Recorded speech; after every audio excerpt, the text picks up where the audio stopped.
Welcome back to channel learning. It's me Bena Sarkar. വെഞ്ചാന school മാപ്പിലേക്ക് എന്റെ എല്ലാ മക്കൾക്കും സ്വാഗതം.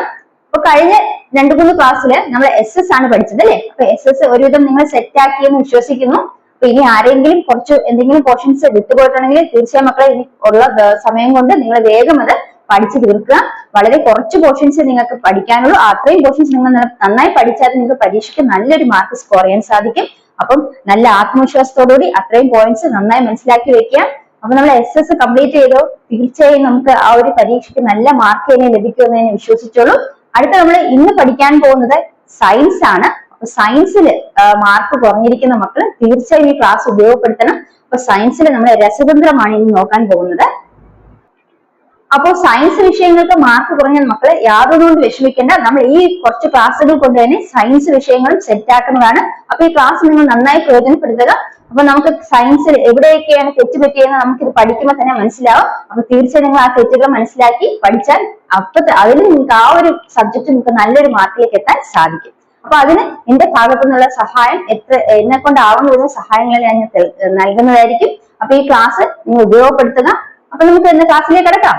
എല്ലാ മക്കളും ശ്രദ്ധിച്ചിരിക്കുക. ഇത് വളരെ സിമ്പിൾ ആണ്. നിങ്ങൾ പഠിച്ച കാര്യങ്ങൾ തന്നെയാണ്, ഒന്ന് ഓർമ്മപ്പെടുത്തുക മാത്രം ഇവിടെ ചെയ്യുന്നത്. അപ്പൊ എല്ലാവരും അല്പസമയം ഇങ്ങോട്ടേക്ക് ശ്രദ്ധിച്ചിരുന്നേ. അപ്പൊ രസതന്ത്രത്തില് നമ്മൾ ആദ്യം മനസ്സിലാക്കുന്ന പോകുന്ന പാഠം ഏതാണ് മക്കളെ? പദാർത്ഥ സ്വഭാവം അല്ലെങ്കിൽ പ്രോപ്പർട്ടീസ് ഓഫ് മാറ്റർ. അപ്പൊ ഇങ്ങോട്ട് ശ്രദ്ധിച്ചേ, പദാർത്ഥ സ്വഭാവം അല്ലെങ്കിൽ പ്രോപ്പർട്ടീസ് ഓഫ് മാറ്റർ നമ്മൾ പഠിക്കാൻ പോകുന്നത്. അതില് നമ്മൾ ആദ്യമായിട്ട് മനസ്സിലാക്കുന്നത് എന്താണ് ഒരു പദാർത്ഥം എന്നാണ്. അപ്പൊ നിങ്ങൾ കൊച്ചു ക്ലാസ്സിലെ പഠിച്ചിട്ടുള്ള കാര്യങ്ങളാണ്. ഞാൻ ജസ്റ്റ് ഇവിടെ ഒന്ന് പറഞ്ഞു പോകുന്നേ ഉള്ളൂ. നിങ്ങളതൊന്ന് ഓർമ്മിച്ച് വെക്കുക. ഒരു പദാർത്ഥം അല്ലെങ്കിൽ മാറ്റർ എന്ന് പറഞ്ഞാൽ എന്താണ്? ഉദാഹരണത്തിന് നമ്മുടെ കയ്യിലിരിക്കുന്ന പുസ്തകം അല്ലെ, നമ്മുടെ കയ്യിലിരിക്കുന്ന പേന, ഇതൊക്കെ എന്താണ്? മാറ്ററിന് ഉദാഹരണമാണ്. എന്തുകൊണ്ടാണ് അതിന്റെ മാറ്റർ അല്ലെങ്കിൽ പദാർത്ഥം എന്ന് പറയുന്നത്? ഈ പുസ്തകത്തിന് ഇരിക്കാൻ ഒരു സ്ഥലം വേണം അല്ലെ. പുസ്തകത്തിന് ഇരിക്കാൻ ഒരു സ്ഥലം വേണ്ടേ? അത് വെക്കുന്നതിന് ഒരു സ്പേസ് വേണ്ടേ? ആണല്ലോ. അത് മാത്രമല്ല അതിന് എന്തുണ്ട്? ഒരു നിശ്ചിത ഭാരമുണ്ട് അല്ലെ. അപ്പൊ അതുപോലെ നമ്മൾ എഴുതുന്ന പെൻസിൽ, അതിന് ഇരിക്കാൻ ഒരു സ്ഥലം വേണം, അതിന് നിശ്ചിത ഭാരമുണ്ട്. അപ്പൊ ഇങ്ങനെ നിശ്ചിത ഭാരവും നിശ്ചിത സ്ഥലവും ആവശ്യമുള്ള എല്ലാ വസ്തുക്കളെയും നമുക്ക് പദാർത്ഥം എന്ന് വിളിക്കാം. അപ്പൊ പദാർത്ഥം എന്നാൽ എന്താണ്? നിശ്ചിത ഭാരവും അല്ലെങ്കിൽ ഏതൊരു വസ്തു എന്തിനും ഒരു ഇരിക്കാൻ സ്ഥലവും അല്ലെങ്കിൽ ഭാരവും ഉണ്ടെങ്കിൽ ആ ഒരു വസ്തു നമുക്ക് എന്ത് വിളിക്കാം? പദാർത്ഥം എന്ന് വിളിക്കാം. So matter is anything that occupies space and mass. അല്ലെ. ഇപ്പൊ ദ്രവ്യം അല്ലെങ്കിൽ പദാർത്ഥം എന്ന് പറയുന്നത് എന്താണ്? ഏതൊരു വസ്തു അതിന് ഇരിക്കാൻ സ്ഥലം വേണം, അതുപോലെ തന്നെ അതിന് നിശ്ചിത മാസ് ഉണ്ടായിരിക്കും അല്ലെങ്കിൽ എന്താണ്? ഒരു ഭാരം ഉണ്ടായിരിക്കും. എന്നാൽ നമുക്ക് അതിനെ പദാർത്ഥം എന്ന് വിളിക്കാം അല്ലെ. ഇത് നമ്മൾ പഠിച്ചിട്ടുള്ളതാണ്. അത് ജസ്റ്റ് പറഞ്ഞു പോകുന്നേ ഉള്ളൂ. അപ്പൊ മക്കളെ നമ്മൾ എന്താ പഠിച്ചത്? സ്ഥിതി ചെയ്യാൻ സ്ഥലം ആവശ്യപ്പെടുന്ന മാസുമായി എന്തിനേയും പദാർത്ഥം അഥവാ ദ്രവ്യം എന്ന് പറയുന്നു മനസ്സിലാക്കാം.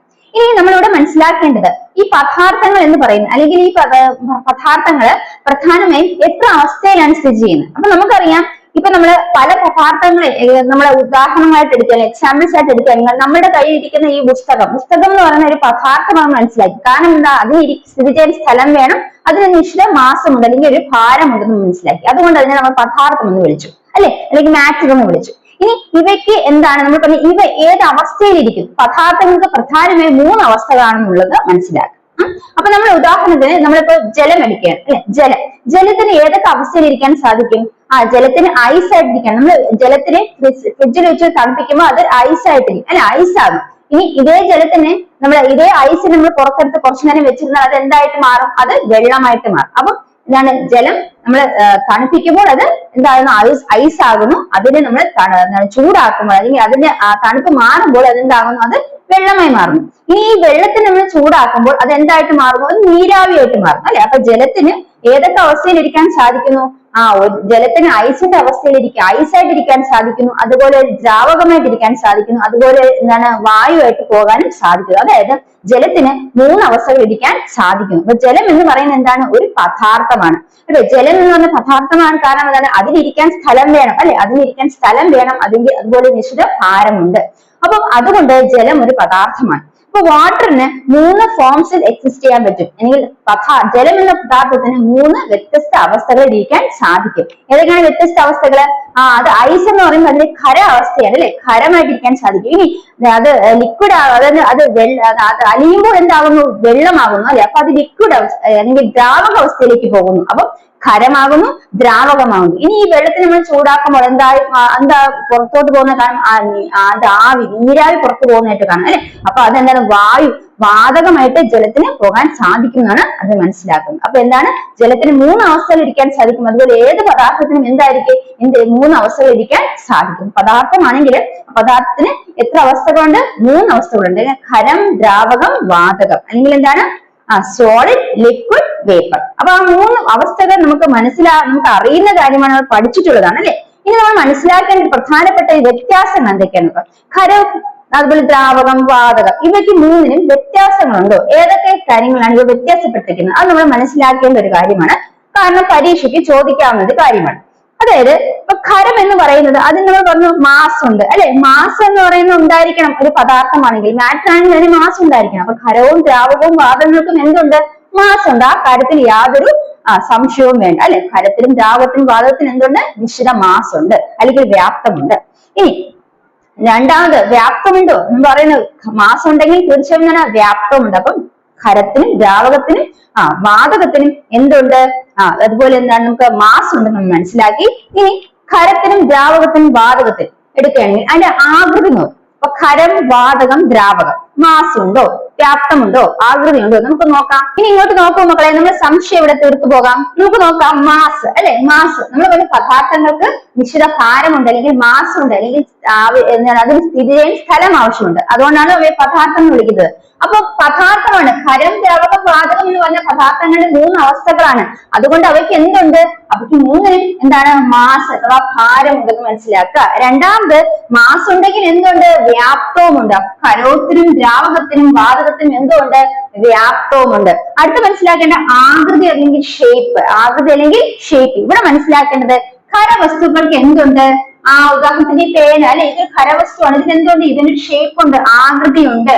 ഇനി ദ്രാവകങ്ങൾക്ക് ആകൃതി ഉണ്ടോ? നിങ്ങൾ കുടിക്കാൻ എടുക്കുന്ന വെള്ളം, അവയ്ക്ക് ഒരു പ്രത്യേകത ആകൃതി ഒന്നും നമുക്ക് പറയാൻ സാധിക്കുമോ? ഇല്ല അല്ലെ. അവിടെ നമ്മൾ മനസ്സിലാക്കുന്ന ഇത്രയുള്ള കാര്യം, ഏത് പാത്രത്തിലാണോ നമ്മൾ ആ വെള്ളം ശേഖരിക്കുന്നത്, അപ്പൊ ആ വെള്ളം അല്ലെങ്കിൽ ആ ദ്രാവകം ആ പാത്രത്തിന്റെ ആകൃതിയാണ് സ്വീകരിക്കുന്നത് അല്ലെ. അപ്പൊ ദ്രാവകങ്ങൾക്ക് എന്തില്ല, നിശ്ചിത ആകൃതിയില്ല. അപ്പൊ അതായത് അവ ഏത് പാത്രത്തിലാണോ എടുക്കുന്നത് അതിന്റെ ആകൃതിയാണത് സ്വീകരിക്കുന്നത് അല്ലെ. ഇനി വാതകത്തിന് ആകൃതി ഉണ്ടോ? ഇല്ല. വാതകത്തിന് എന്തില്ല, ആകൃതി ഇല്ല. അപ്പൊ ഈ രണ്ടിനും എന്തില്ല, ദ്രാവകങ്ങൾക്കും വാതകങ്ങൾക്കും എന്തില്ല, ആകൃതി ഇല്ലെന്ന് മനസ്സിലാക്കുക. പിന്നെ ഏതിനേ ഉള്ളൂ ആകൃതി, ഖരാവസ്ഥയിലിരിക്കുന്ന പദാർത്ഥങ്ങൾക്ക് മാത്രമേ ആകൃതിയുള്ളൂ. അപ്പൊ ഇവിടെ നിങ്ങൾ മനസ്സിലാക്കേണ്ട ഇത്രേ കാര്യമുള്ളൂ മക്കളെ. ഖരം, ദ്രാവകം, വാതകം ഇവയ്ക്കെല്ലാം എന്തുണ്ട്, മാസ് ഉണ്ട്. രണ്ടാമത് മനസ്സിലാക്കുന്നത് ഇവയ്ക്കെല്ലാം എന്തുകൊണ്ട്, വ്യാപ്തവുമുണ്ട്. എന്നാൽ ആകൃതി നമ്മൾ മനസ്സിലാക്കുമ്പോൾ നമ്മളൊരു പേനയും അല്ലെങ്കിൽ ഒരു ജലവും സങ്കല്പിച്ചു നോക്കുക. അവിടെ നമുക്ക് പേനയ്ക്ക് എന്തുണ്ട്, ആകൃതിയുണ്ട് അല്ലെ. ജലത്തിന് ആകൃതിയില്ല. അത് ഏത് പാത്രത്തിലാണോ ഇരിക്കുന്നത് ആ പാത്രത്തിന്റെ ആകൃതിയാണ് അത് സ്വീകരിക്കുന്നത്. അപ്പൊ നിശ്ചിത ആകൃതി ഇല്ല എന്ന് മനസ്സിലാക്കുക. അപ്പൊ ഷേപ്പ് ഇല്ല. ഇനി വാതകത്തിന് ഒരു പ്രത്യേക ആകൃതി എന്ന് പറയാമോ? വാതകം എല്ലായിടത്തും വ്യാപിച്ചിടക്കുന്നതാണ്, ഒരു പ്രത്യേക ആകൃതി അതിനുമില്ല. അപ്പൊ അതിനെന്തില്ല, നിശ്ചിത ആകൃതി അല്ലെങ്കിൽ ഷേപ്പ് ഇല്ല എന്ന് മനസ്സിലാക്കുക. ഈ ഒരു പോയിന്റ് നിങ്ങൾ ക്ലിയർ ആക്കി വെക്കുക. ഇതാണ് നമ്മുടെ പദാർത്ഥങ്ങളുടെ സ്വഭാവത്തിൽ ആദ്യമായിട്ട് മനസ്സിലാക്കേണ്ട ഏറ്റവും അടിസ്ഥാനപ്പെട്ട പോയിന്റ്. ക്ലിയർ ആണ് മക്കളെ? ഇനി അടുത്തിട്ട് പോവാലോ അല്ലെ. ഇത്രയും കാര്യം ക്ലിയർ ആയാലും നിങ്ങൾക്ക്. ഇനി എന്റെ മക്കള് ഈ പഠിച്ചത് വെച്ചുകൊണ്ട് ഈ ഒരു ചാർട്ടില് രേഖപ്പെടുത്തേണ്ടതാണ്. എന്താണ് രേഖപ്പെടുത്തേണ്ടത്? കുറച്ച് പദാർത്ഥങ്ങൾ തന്നിട്ടുണ്ട്. അവ ഏത് അവസ്ഥയിലാണ് സ്ഥിതി ചെയ്യുന്നത് നിങ്ങൾ മനസ്സിലാക്കി പറഞ്ഞു തരണം. അപ്പൊ ആദ്യം ജലം എന്ന് പറയുന്ന പദാർത്ഥം ഏത് അവസ്ഥയിലാണ് ഇരിക്കുന്നത്? നോക്കി പറഞ്ഞേ. ഖരമാണോ, ദ്രാവകമാണോ, വാതകമാണോ, ഏത് അവസ്ഥയിലാണ് ഇരിക്കുന്നത്? ജലം എന്ന് പറയുന്നത് ദ്രാവക അവസ്ഥയിലാണ് ഇരിക്കുന്നത് അല്ലെ മക്കളെ. അപ്പൊ ജലം എന്ത് അവസ്ഥയിലാണ് ഇരിക്കുന്നത്? ദ്രാവക അവസ്ഥയിലാണ് ഇരിക്കുന്നത് അല്ലെ. ഇനി കല്ലെന്ന് പറയുന്നത് ഖരമാണോ, ദ്രാവകമാണോ, വാതകമാണോ? ശരിയാണല്ലേ, മിടുക്കനാണ്. അപ്പൊ നിങ്ങൾക്ക് ഇതെല്ലാം അറിയാം. കല്ലെന്ന് പറഞ്ഞത് എന്താണ്? ഖര അവസ്ഥയിലാണ് ഇരിക്കുന്നത്. ഇനി നീരാവി എന്ന് പറയുന്നത് ഖരമാണോ, ദ്രാവകമാണോ, വാതകമാണോ? നിങ്ങൾക്ക് അറിയാവുന്നതാണ് അത് അല്ലെ. എന്താണ് നീരാവി എന്ന് പറയുന്നത്? വാതക അവസ്ഥയിലാണ് നീരാവി ഇരിക്കുന്നത്. ഇനി നോക്കാം ഐസ് എന്ന് പറയുന്നത് ഖരമാണോ, ദ്രാവകമാണോ, വാതകമാണോ? നമുക്കറിയാം അല്ലെ, ഫ്രിഡ്ജിൽ നിന്നൊക്കെ നമ്മൾ ഐസ് ഒക്കെ എടുത്ത് ഉപയോഗിക്കുന്നവരാണ് അല്ലെ. അപ്പൊ തീർച്ചയായും നിങ്ങൾക്ക് അറിയാം അത് ഏത് അവസ്ഥയിലാണ് ഇരിക്കുന്നത്? ഖര അവസ്ഥയിലാണ് ഐസ് ഇരിക്കുന്നത്. അടുത്ത മണ്ണെണ്ണ നോക്കിയേ. മണ്ണെണ്ണ ഏത് അവസ്ഥയിലാണ് ഇരിക്കുന്നത്? മണ്ണെണ്ണ കണ്ടിട്ടുണ്ടോ നിങ്ങള്? മണ്ണെണ്ണ ഏത് അവസ്ഥയിലാണ് ഇരിക്കുന്നത്? മണ്ണെണ്ണ എന്താണ്, നീല കളറിൽ നമ്മൾ കണ്ടിട്ടുണ്ട്. മണ്ണെണ്ണ ഏത് അവസ്ഥയിൽ ഇരിക്കുന്നു? വെള്ളം പോലെ ഇരിക്കുക, ദ്രാവക അവസ്ഥയിലാണ് ഇരിക്കുന്നത് അല്ലെ. മണ്ണെണ്ണ ദ്രാവക അവസ്ഥയിലാണ് ഇരിക്കുന്നത്. അടുത്ത വായു ഏത് അവസ്ഥയിലാണ് ഇരിക്കുന്നത്? നമുക്ക് വായുവിനെ പിടിച്ചിങ്ങനെ കാണാൻ പറ്റുമോ എങ്ങനെ ഇരിക്കുന്നത്? ഇല്ല. അപ്പൊ അതിനെന്തില്ല, നമുക്ക് നിശ്ചിത ആകൃതി ഒന്നുമില്ല. അപ്പൊ ഏത് അവസ്ഥയിലാണ് ഇരിക്കുന്നത്? വാതകമായിട്ടാണ് അല്ലെ. വായു എന്താണ്? വാതക അവസ്ഥയിലാണ് ഇരിക്കുന്നത്. വായു വാതക അവസ്ഥയിലാണ് ഇരിക്കുന്നത്. അപ്പൊ മക്കളെ മനസ്സിലായോ? ഇപ്പൊ ജലം എന്ന് പറയുന്നത് ദ്രാവക അവസ്ഥയിലാണ്, കല്ല് ഖരമാണ്, നീരാവി വാതക അവസ്ഥയിലാണ് ഇരിക്കുന്നത് അല്ലെ. ഐസ് എന്ന് പറയുന്നത് എന്താണ്? ഖരമാണ്. മണ്ണെണ്ണ എന്ന് പറയുന്നത് എന്താണ്? ദ്രാവകമാണ്. അതുപോലെ വായു എന്ന് പറയുന്നത് വാതകമാണ്. ഈ ചാർട്ട് നിങ്ങൾക്ക് ക്ലിയർ മനസ്സിലായോ? ഇപ്പൊ നിങ്ങൾക്ക് പഠിച്ചതനുസരിച്ച് ഇത് ശരിയാക്കാൻ പറ്റുന്നുണ്ടല്ലോ അല്ലെ. അപ്പൊ തീർച്ചയായും ഇത്തരത്തിലൊരു ക്വസ്റ്റ്യൻ ചോദിച്ചാൽ നിങ്ങളെ കൊണ്ട് ഇപ്പൊ ആൻസർ ചെയ്യാൻ സാധിക്കും. അപ്പൊ നമ്മൾ എനിക്ക് അടുത്ത പോയിന്റിലോട്ട് പഠിക്കാൻ പോവുകയാണ്. അപ്പൊ എന്താണ് അടുത്ത മനസ്സിലാക്കാൻ പോകുന്നത്? അടുത്തത് ഇങ്ങനെ മനസ്സിലാക്കാൻ പോകുന്നത് എന്താണ്? ഓരോ പദാർത്ഥവും നിർമ്മിച്ചിരിക്കുന്നത് നമ്മുടെ നഗ്നനേത്രങ്ങൾ കൊണ്ട് കാണാൻ കഴിയാത്തത്ര ചെറിയ കണികകൾ കൊണ്ടാണ്. ഓരോ പദാർത്ഥങ്ങളും നിർമ്മിച്ചിരിക്കുന്നത് നഗ്നനേത്രങ്ങൾ കാണാൻ കഴിയാത്ത ചെറിയ കണികകൾ കൊണ്ടാണ്. ഈ കണികകള് ഓരോ പദാർത്ഥത്തിന്റെ എല്ലാ സ്വഭാവങ്ങളും ഈ കണികകള് കാണിക്കും. എന്താ മക്കളെ മനസ്സിലാക്കേണ്ടത്? അപ്പൊ എന്താ മക്കളെ മനസ്സിലാക്കേണ്ടത്? നമ്മൾ മനസ്സിലാക്കിയ പദാർത്ഥങ്ങളെ കുറിച്ചാണ് മനസ്സിലാക്കിക്കൊണ്ടിരിക്കുന്നത്. ഇനി പദാർത്ഥങ്ങൾ മറ്റൊരു പ്രധാനപ്പെട്ട കാര്യം പഠിക്കാൻ പോകുന്നത് ഒരു പദാർത്ഥം അല്ലെ. ഓരോ പദാർത്ഥം എടുക്കുകയാണെങ്കിലും ആ പദാർത്ഥങ്ങൾ നഗ്നനേത്രങ്ങളോട് കാണാൻ കഴിയാത്ത ചെറിയ കണികകളാൽ നിർമ്മിതമാണ്. ഇത്തരം കണികകൾ ഒരു പദാർത്ഥത്തിന്റെ എല്ലാ സ്വഭാവം ഉൾക്കൊള്ളുന്നവയാണ്. അപ്പൊ എന്താണ് മനസ്സിലാക്കുന്നത് മക്കളെ? ഒരു പദാർത്ഥം, ഓരോ പദാർത്ഥവും നഗ്നനേത്രങ്ങൾ കാണാൻ കഴിയാത്തത്ര ചെറിയ കണികകളാൽ നിർമ്മിതമാണ്. ഇത്തരം കണികകൾ ഒരു പദാർത്ഥത്തിന്റെ എല്ലാ സ്വഭാവവും ഉൾക്കൊള്ളുന്നവയാണ്. അപ്പൊ ഈ ഒരു പദാർത്ഥം എടുക്കുകയാണെങ്കിൽ ആ പദാർത്ഥം നിർമ്മിച്ചിരിക്കുന്നത് നമ്മുടെ കണ്ണുകൾ കൊണ്ട് കാണാൻ കഴിയാത്തത്ര ചെറിയ കണികകൾ കൊണ്ടാണ്. ഈ ചെറിയ കണികകള് എന്താണ്? ഒരു പദാർത്ഥത്തിന്റെ എല്ലാ സ്വഭാവങ്ങളും കാണിക്കും. അതായത് നമ്മളിപ്പോ ഒരു പഞ്ചസാരയുടെ ഒരു പഞ്ചസാര എടുത്തു. ആ ചെറിയ പഞ്ചസാര കഷ്ണമെടുത്ത് നമ്മൾ മുറിച്ച് ചെറിയ പീസുകളാക്കും അല്ലെ. അപ്പൊ ആ ഒരു പഞ്ചസാരയുടെ ഏറ്റവും ചെറിയ പീസ് പോലും ആ പഞ്ചസാര എന്ന് പറയുന്ന ഒരു പദാർത്ഥത്തിന്റെ എല്ലാ സ്വഭാവങ്ങളും കാണിക്കുമെന്നാണ് മനസ്സിലാക്കേണ്ടത്. മനസ്സിലായോ? ഒരു പദാർത്ഥം നിർമ്മിച്ചിരിക്കുന്നത് നഗ്നനേത്രം കൊണ്ട് കാണാൻ കഴിയാത്തത്ര ചെറിയ കണികകൾ കൊണ്ടാണ്. ഇത്തരം കണികകൾ ആ പദാർത്ഥത്തിന്റെ എല്ലാ സ്വഭാവങ്ങളും കാണിക്കുന്നു, അല്ലെങ്കിൽ എല്ലാ സ്വഭാവം ഉൾക്കൊള്ളുന്നവയാണ്. Each substance is made up of tiny particles which cannot be seen with our naked eye. അല്ലെ, naked eye കൊണ്ട് കാണാൻ സാധിക്കാത്ത ചെറിയ പാർട്ടിക്കിൾസ് കൊണ്ടാണ് ഓരോ സബ്സ്റ്റൻസും ഉണ്ടാക്കിയിരിക്കുന്നത്. These particles bear all the properties of that particular substance. ആ ഒരു സബ്സ്റ്റൻസിന്റെ എല്ലാ സ്വഭാവവും എല്ലാ പ്രോപ്പർട്ടീസും ആര് കാണിക്കും? ഈ പാർട്ടിക്കിൾസിന് കാണും. These particles bear all properties of this substance. ആ ഒരു സബ്സ്റ്റൻസിന്റെ എല്ലാ പ്രോപ്പർട്ടീസും ഈ പാർട്ടിക്കിൾസ് കാണിക്കുന്ന കൂടെ എന്റെ മക്കളെ മനസ്സിലാക്കി വെക്കുക. ഇനി നമ്മൾ അടുത്ത മനസ്സിലാക്കാൻ പോകുന്നത് പദാർത്ഥങ്ങളിലെ വിവിധ അവസ്ഥകളിൽ ഇരിക്കുന്നത് പഠിച്ചല്ലേ. ഈ വിവിധ അവസ്ഥകളിൽ നമ്മൾ പറഞ്ഞു ഓരോ പദാർത്ഥവും നിർമ്മിച്ചിരിക്കുന്ന ചെറിയ കണികകൾ കൊണ്ടാണ് അല്ലെ. ഈ കണികകൾ എങ്ങനെയാണ് പദാർത്ഥത്തിൽ ക്രമീകരിച്ചിരിക്കുന്നത് നോക്കാം. അപ്പൊ അതെങ്ങനെയാണ്? ഖരത്തിൽ എങ്ങനെയാണ് കണികൾ ക്രമീകരിച്ചിരിക്കുന്നത്? ദ്രാവകത്തിൽ എല്ലാത്തിലും ഒരുപോലെയാണോ? അല്ല അല്ലെ. അപ്പൊ അത് എങ്ങനെയാണ് നമുക്ക് നോക്കാം. അപ്പൊ ഇവിടെ നോക്കിയ മക്കളെ, ഈ ഒരു ചിത്രം നോക്കിയേ, ഒരു പിക്ചർ നോക്കിയേ. ഇതില് നമ്മൾ പറഞ്ഞ ഒരു പദാർത്ഥം നിർമ്മിച്ചത് അനേകം ചെറിയ കണികകൾ കൊണ്ടാണെന്ന് പറഞ്ഞല്ലേ. ആ ചെറിയ കണികകളാണ് ഇത് സങ്കല്പിക്കുക. അപ്പൊ ഇവിടെ ഈ പദാർത്ഥത്തില് ഈ കണികകൾ എങ്ങനെയാണ് ഇരിക്കുന്നത്? വളരെ അടുത്താണ് ഇരിക്കുന്നത് അല്ലെ, ചേർന്നാണ് ഇരിക്കുന്നത്. അതായത് കണികകൾ തമ്മിൽ പരസ്പരം ആകർഷിച്ചിരിക്കുന്നു, തൊട്ടാണ് ഇരിക്കുന്നത് അല്ലെ, പരസ്പരം ആകർഷിച്ചു കാണപ്പെടുന്നു. അപ്പൊ നിങ്ങൾ മനസ്സിലാക്കുക, ഒരു ഖരത്തിന് എന്തുണ്ട്? നിശ്ചിത ആകൃതിയുണ്ട്. അപ്പൊ അതിലെ കണികകൾ പരസ്പരം അടുത്തടുത്തിരിക്കുന്നതുകൊണ്ടാണ് അവയ്ക്ക് ആ നിശ്ചിത ആകൃതി ഉള്ളതെന്ന് മനസ്സിലാക്കുക. അപ്പൊ ഖരങ്ങളില് ഈ കണികകൾ എന്ത് ചെയ്യുന്നു? വളരെയധികം അടുത്തിരിക്കുന്നു, പരസ്പരം ആകർഷിച്ചിരിക്കുന്നു. അപ്പൊ എന്താണ്? ഖര അവസ്ഥയിൽ ഇരിക്കുന്ന വസ്തുക്കളില് കണികകൾ എങ്ങനെ കാണപ്പെടുന്നു? പരസ്പരം ആകർഷിച്ച് കാണപ്പെടുന്നു. അതാണ് നമ്മൾ മനസ്സിലാക്കേണ്ട ഒന്നാമത്തെ കാര്യം അല്ലെ. കണികൾ തമ്മിലുള്ള അകലം എന്ന് പറയുന്നത് എന്താണ്? ഒട്ടും അകലില്ല, അവർ തമ്മിൽ പരസ്പരം ആകർഷണമുണ്ട് അല്ലെങ്കിൽ ആകർഷിച്ചിരിക്കുന്നു. Particles attract one another. എവിടെയാണ്? ഇൻ സോളിഡ്സ് അല്ലെ. സോളിഡ്സിന്റെ കേസ് എടുക്കുകയാണെങ്കിൽ പാർട്ടിക്കിൾസ് അട്രാക്ട്സ് വൺ അനദർ. അവ തമ്മിലുള്ള അകലം എങ്ങനെയാണ്?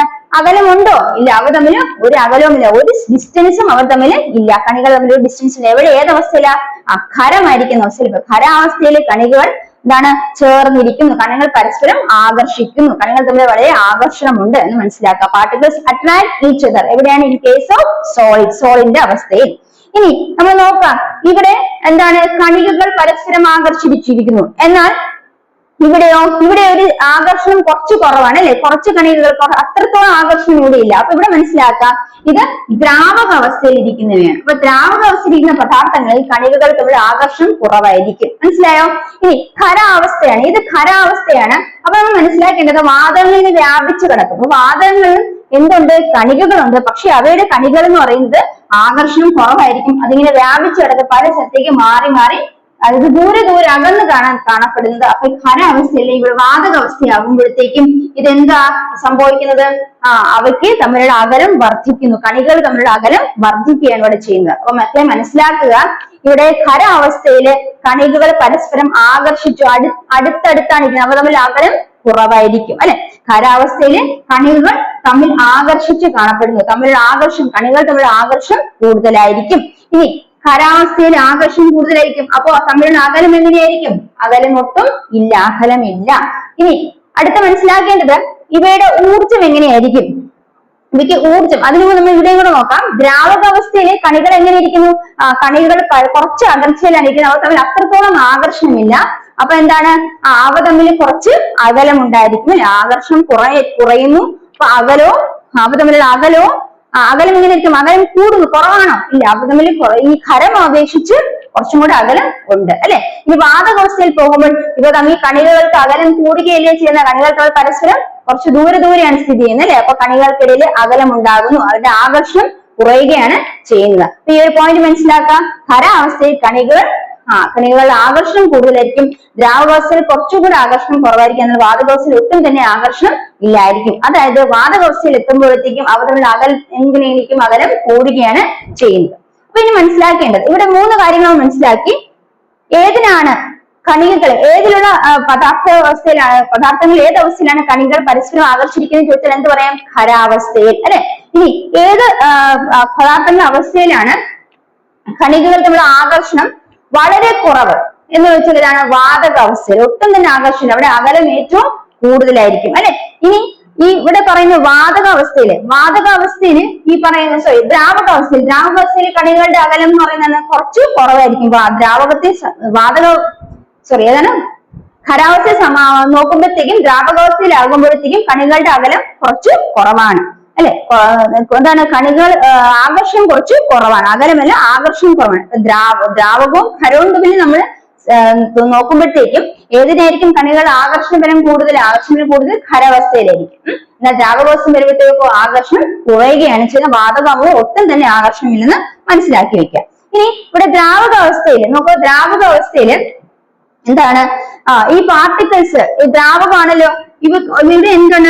ഈ കണികകൾക്ക് എന്ത് സംഭവിക്കുന്നു? ചലനമുണ്ട്. കണികൾക്ക് എന്തുണ്ട്? ഇവിടെ ചലനം ആരംഭിക്കുന്നു. കണികൾ എന്ത് ചെയ്യുന്നു? ചലിക്കാൻ തുടങ്ങുന്നു. അതുകൊണ്ടാണ് ഇവയ്ക്കിടയിൽ എന്തുണ്ടാകുന്നത്? സ്പേസ് ഉണ്ടാകുന്നത്. ആകർഷണം കുറയുന്നു, അപ്പോൾ ഇവിടെ ചലനം ഉണ്ടാകുന്നു. കണികൾക്കിടയിൽ ചലനം ഉണ്ടാകുന്നു. ആകർഷണം കുറയുന്നു, അപ്പോൾ ചലനം ഉണ്ടാകുന്നു. മനസ്സിലായോ? അപ്പൊ അത്രയും കാര്യം ക്ലിയർ ആയോ? ഇനി പഠിക്കാൻ പോകുന്നത് പ്രധാനപ്പെട്ട 3 കാര്യങ്ങളാണ്. എന്തൊക്കെയെന്ന് നോക്കാം. അപ്പൊ മക്കളെ ഒന്നുകൂടി ഞാൻ പറയാം, ഇത് ശ്രദ്ധിച്ചോളൂ. ഖരാവസ്ഥയിൽ കണികകൾ തമ്മിൽ ആകർഷണം കൂടുതലാണ് അല്ലെ, പരസ്പരം ആകർഷിക്കുന്നു. അതുകൊണ്ടാണ് ഇവർ ചേർന്ന് നിൽക്കുന്നത് അല്ലെ. കണികകൾ തമ്മിൽ പരസ്പരം വളരെ ആകർഷണം കൂടുതലാണ്. ഇനി ദ്രാവകാവസ്ഥയിൽ ഈ പറയുന്ന കണികകൾ നിരന്തരം ചലിക്കുന്നു. കാരണം അവയിൽ തമ്മിൽ ആകർഷണം കുറച്ചു കുറഞ്ഞു, ആകർഷണം കുറയുന്നു, അപ്പൊ കുറച്ച് അകലം ഉണ്ടാകുന്നു. അപ്പൊ ഇവ എന്ത് ചെയ്യുന്നു? ചലിക്കാനുള്ള സ്വാതന്ത്ര്യത്തോടെ ലഭിക്കുന്നു. അപ്പൊ ദ്രാവകാവസ്ഥയിൽ കണികൾ എന്ത് ചെയ്യുന്നു? നിരന്തരം ചലിക്കുന്നു. അതുകൊണ്ട് ദ്രാവകത്തിന് ഒഴുകാൻ സാധിക്കുന്ന അതായത് കണികൾ എന്ത് ചെയ്യുന്നു? നിരന്തരം ചലിക്കുന്നു. ഇനി വാതകാവസ്ഥയിൽ കണികൾ തമ്മിൽ അകലം വളരെയധികം കൂടുന്നു അല്ലെ. വാതകാവസ്ഥയിലാകുമ്പോൾ കണികൾ വളരെയധികം അകലം കൂടുന്നു. അതുകൊണ്ട് വാതകം ഇങ്ങനെ എല്ലായിടത്തും വ്യാപിച്ച് കിടക്കുന്നത്. എന്തുകൊണ്ടാണ്? അവയുടെ കണികൾ തമ്മിൽ വളരെ അകലമുണ്ട്. മനസ്സിലായോ? ഈ 3 കാര്യങ്ങളിൽ ഈ 3 ഖരം, ദ്രാവകം, വാതകത്തിന്റെ വ്യത്യാസങ്ങൾ മനസ്സിലായോ? ഇനി നിങ്ങൾ മനസ്സിലാക്കാൻ പോകേണ്ടത് ഒരു ഖരം ദ്രാവകമാകുമ്പോൾ അല്ലെങ്കിൽ ഒരു ദ്രാവകം വാതകമാകുമ്പോൾ, തിരിച്ച് വാതകം ദ്രാവകമാകുമ്പോൾ, ഖരം വാതകമാകുമ്പോഴുള്ള മാറ്റങ്ങളാണ് മനസ്സിലാക്കേണ്ടത്. ഒന്നുമില്ല, ജസ്റ്റ് നിങ്ങൾ ചിന്തിച്ച് നമുക്ക് മനസ്സിലാക്കാൻ പറ്റുന്ന കാര്യങ്ങളേ ഉള്ളൂ. അപ്പൊ ഇവിടെ ശ്രദ്ധിച്ച മക്കളെ, നമ്മളിവിടെ മനസ്സിലാക്കാൻ പോകുന്നത് ഖരവ്യവസ്ഥയിലിരിക്കുന്ന ഒരു പദാർത്ഥം ദ്രാവകാവസ്ഥയിലേക്ക് മാറും. അതായത് സോളിഡ് സ്റ്റേറ്റിൽ ഇരിക്കുന്ന ഒരു സബ്സ്റ്റൻസ് ലിക്വിഡ് ആയിട്ട് മാറുമ്പോൾ അവിടെ എന്തൊക്കെയാണ് സംഭവിക്കുന്നത്? ആദ്യം നമുക്കറിയാം, ഖരാവസ്ഥയിരിക്കുന്ന പദാർത്ഥങ്ങളിലെ കണികകൾ വളരെ അടുക്കി ചേർന്നാണ് ഇരിക്കുന്നത്. അവ തമ്മിൽ നല്ല ആകർഷണം ഉണ്ടെന്ന് മനസ്സിലാക്കി അല്ലെ. ഇനി ദ്രാവകാവസ്ഥയിലേക്ക് മാറുമ്പോൾ അവരെ തമ്മിലുള്ള ആകർഷണം കുറയുന്നു, ഇടയ്ക്ക് എന്തെങ്കിലും സ്ഥലം ഉണ്ടാകുന്നു അല്ലെ. തമ്മിൽ ആകർഷണം കുറയുന്നതനുസരിച്ച് അവയ്ക്കിടയിൽ സ്ഥലം അല്ലെങ്കിൽ ഡിസ്റ്റൻസ് ഉണ്ടാകുമെന്ന് മനസ്സിലാക്കുക.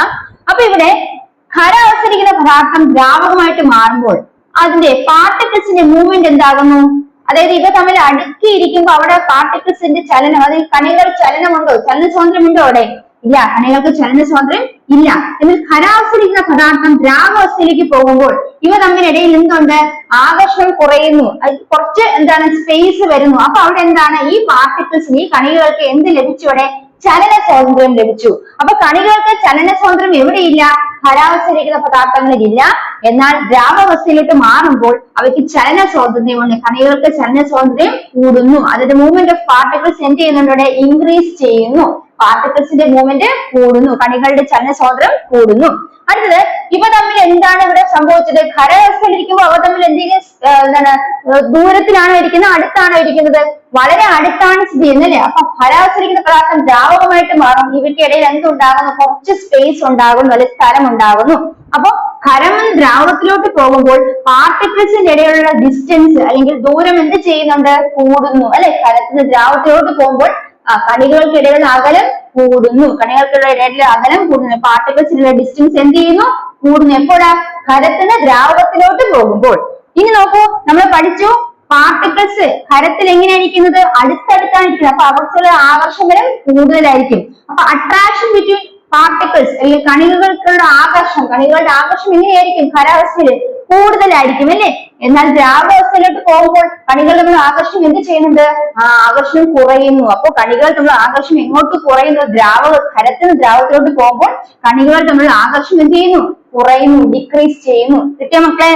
അടുത്തത്, ഇനി എന്താ ഇവിടെ?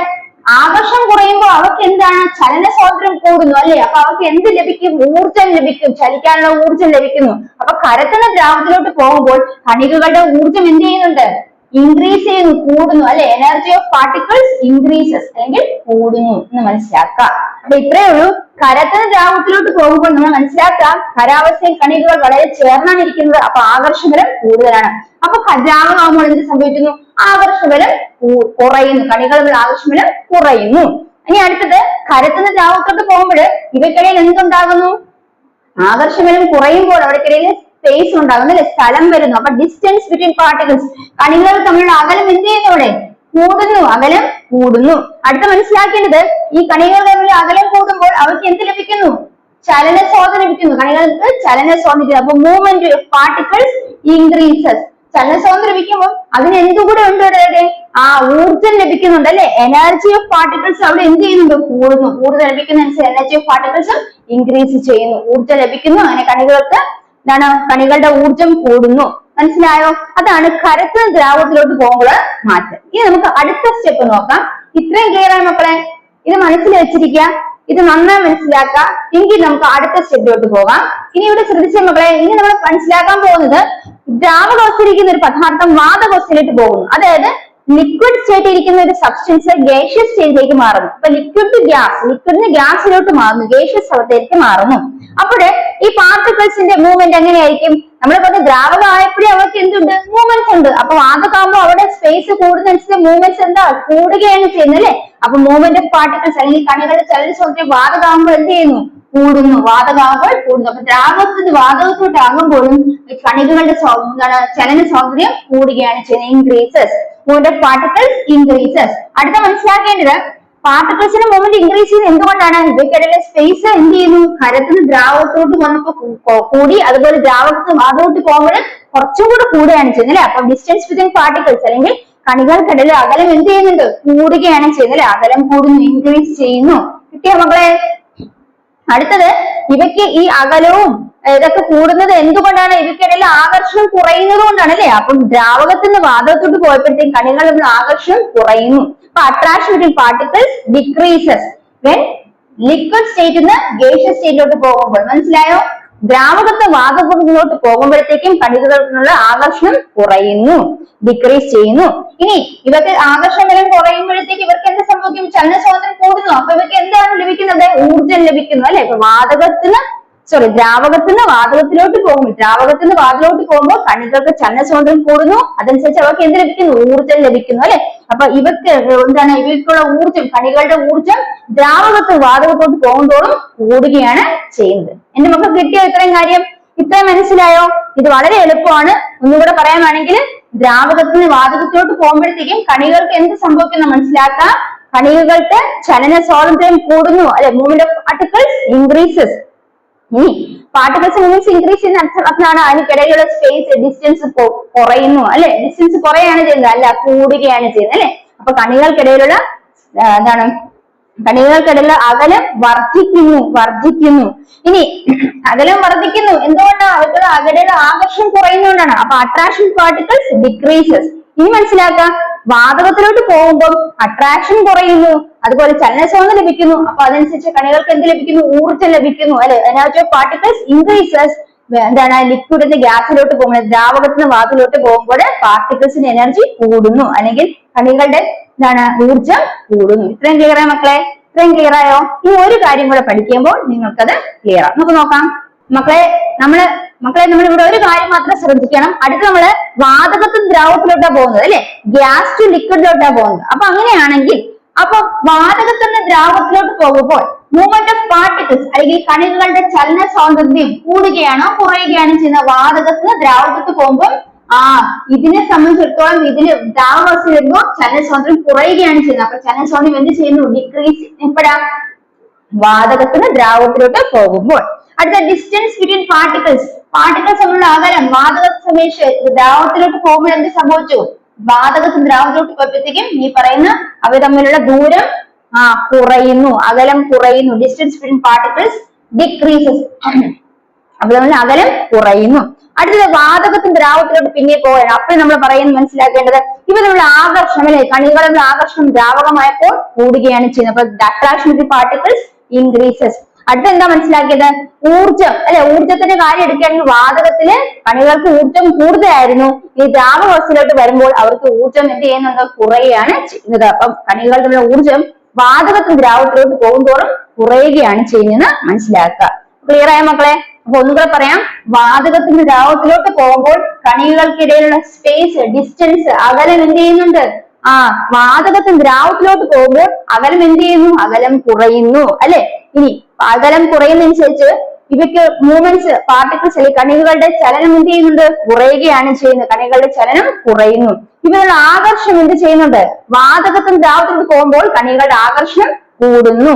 ഇനി അടുത്ത് മനസ്സിലാക്കേണ്ടത് വാതകത്തിന് ദ്രാവകത്തിലോട്ട് ആകർഷണം കൂടുന്നു. അപ്പൊ ഇവയ്ക്കുള്ള ഊർജം എന്ത് ചെയ്യുന്നുണ്ട്? കണികളുടെ ഊർജം കുറയുകയാണ് ചെയ്യുന്നത്. അപ്പൊ ഇത്രയാണ് നമ്മൾ മനസ്സിലാക്കേണ്ടത്. അടുത്തത് ഒരു കാര്യം കൂടെ ഒന്ന് മനസ്സിലാക്കി പോവുക. ഇത് വളരെ എളുപ്പമാണ്, നിങ്ങൾക്ക് ചിന്തിച്ചാൽ കിട്ടാവുന്നതേ ഉള്ളൂ, ഇത് പാടൊന്നുമല്ല. അപ്പൊ ഒന്നും കൂടെ നോക്കിപ്പോവാം.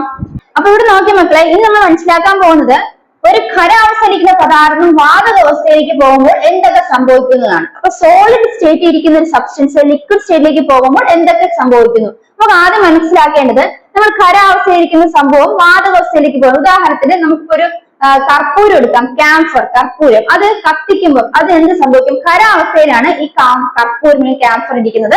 അത് നമ്മൾ കത്തിക്കുകയാണ് ചെയ്യുന്നത്. കത്തിക്കുമ്പോൾ അത് നമുക്ക് അതിന്റെ ഒരു എന്താണ് മണം ശ്വസിക്കാൻ, ഗന്ധം ശ്വസിക്കാൻ കിട്ടും അല്ലെ. അപ്പൊ അതെന്താണ്?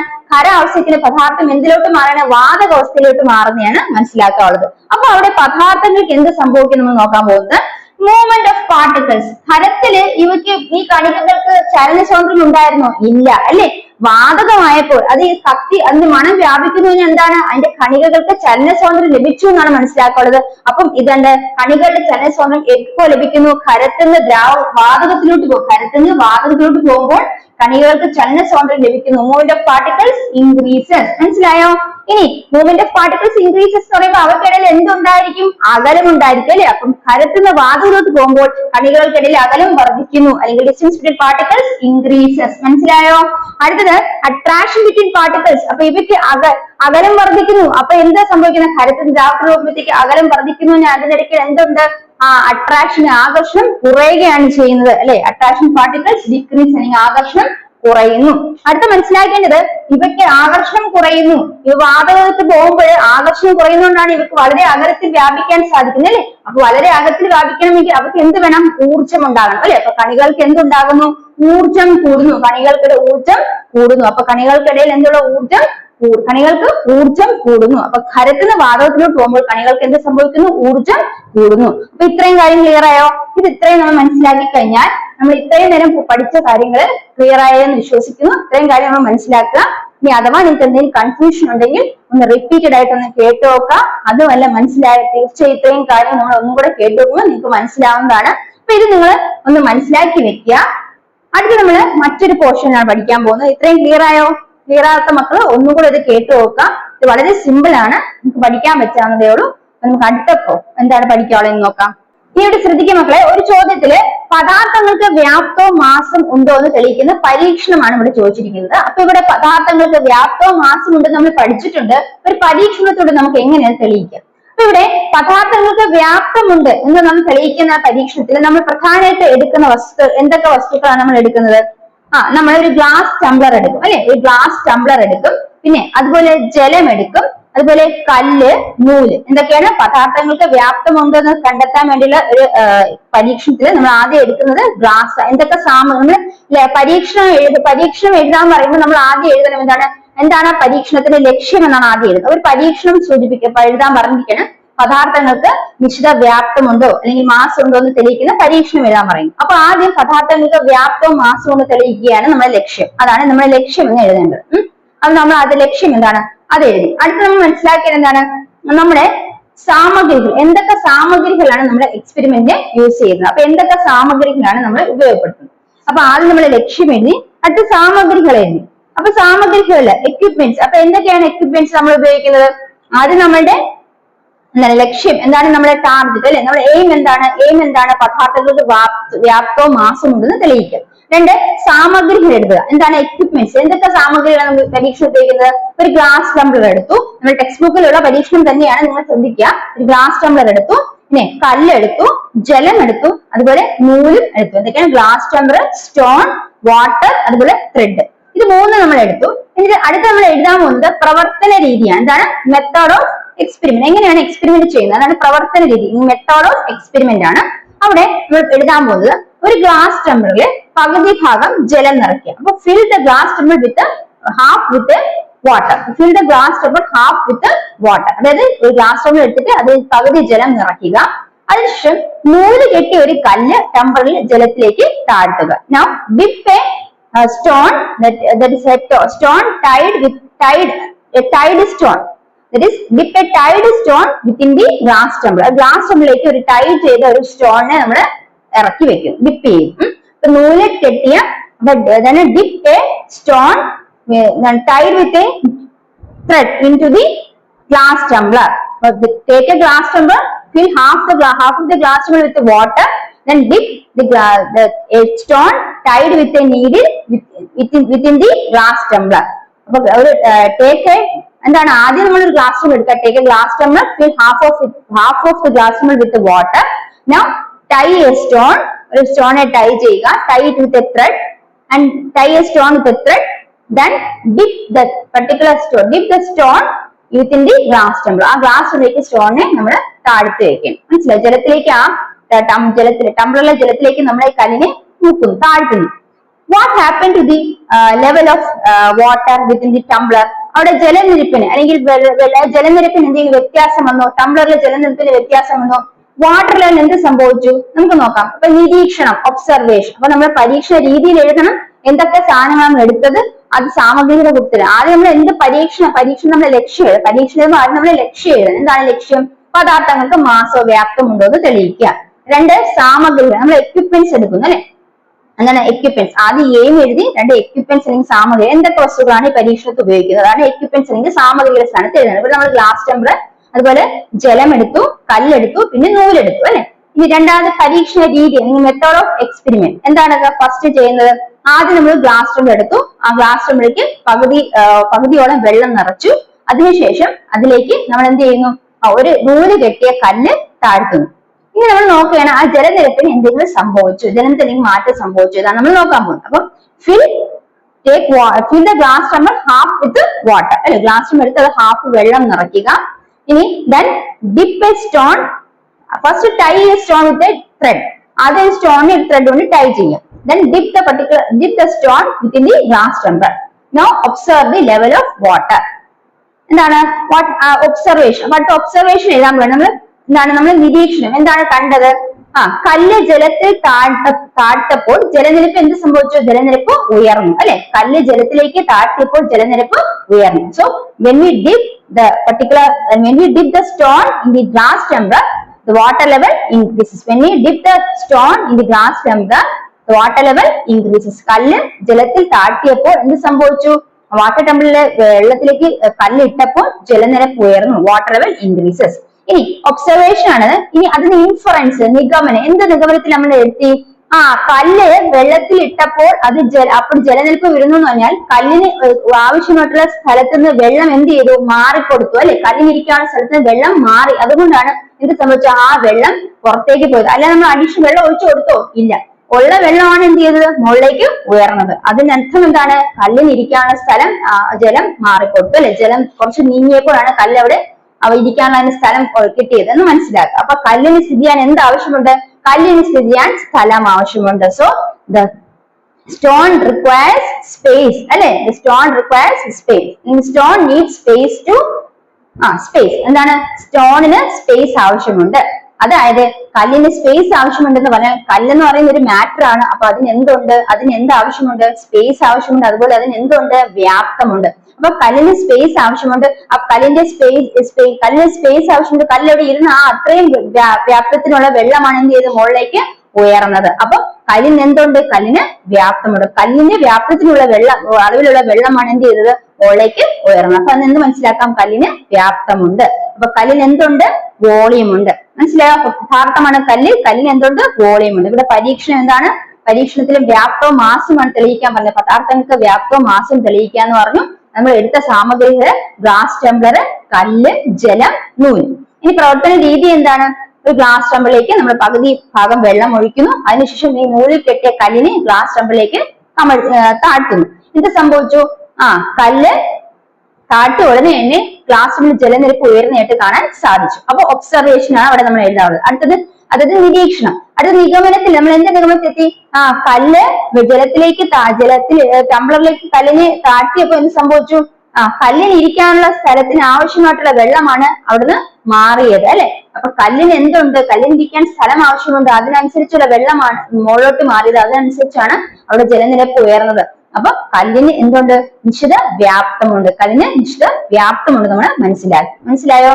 അപ്പൊ നമ്മളിവിടെ എയിം എന്താണ്? പരീക്ഷണത്തിൽ aim that is substances have a mass and volume. അതാണ് നമ്മൾ കണ്ടുപിടിക്കാവുന്നത്. ഇനി സാമഗ്രികൾ എന്തൊക്കെ എക്യുപ്മെന്റ്സ് യൂസ് ചെയ്ത്? Glass Tumblr, stone, water, then thread.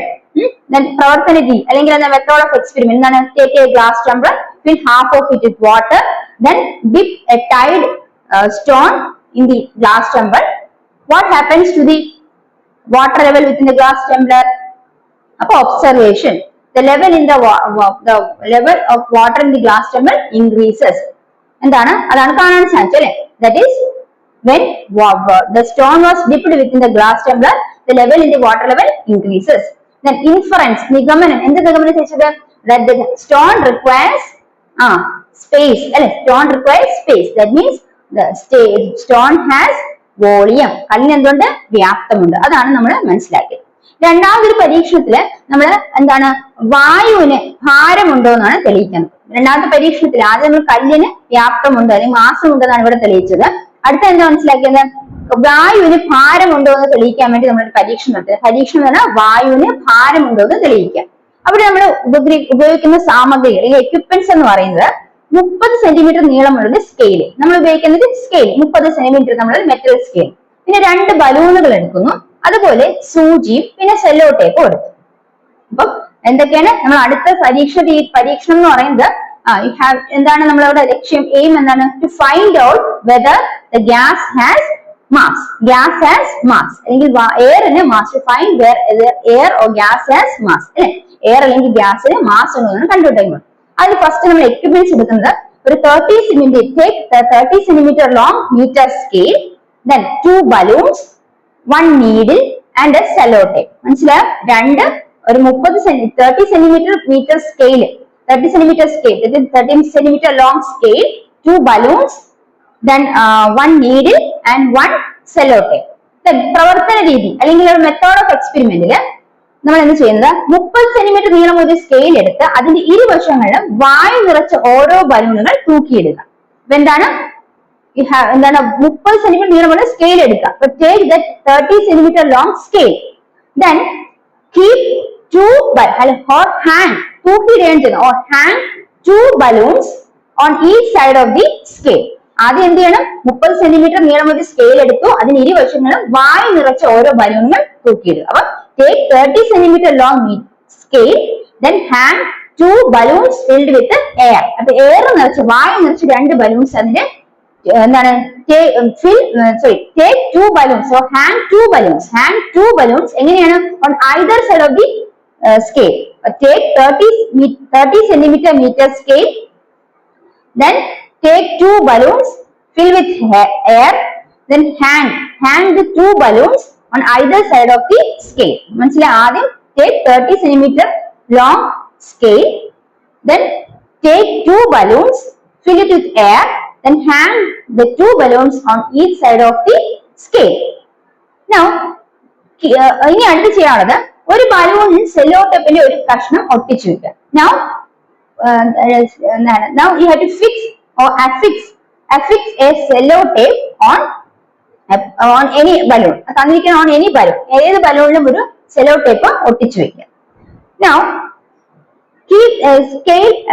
ഇനി സ്കെയിലിന് തിരശ്ചീനമായി നിൽക്കത്ത വിധം ചരടിൽ കെട്ടി നിർത്തുക.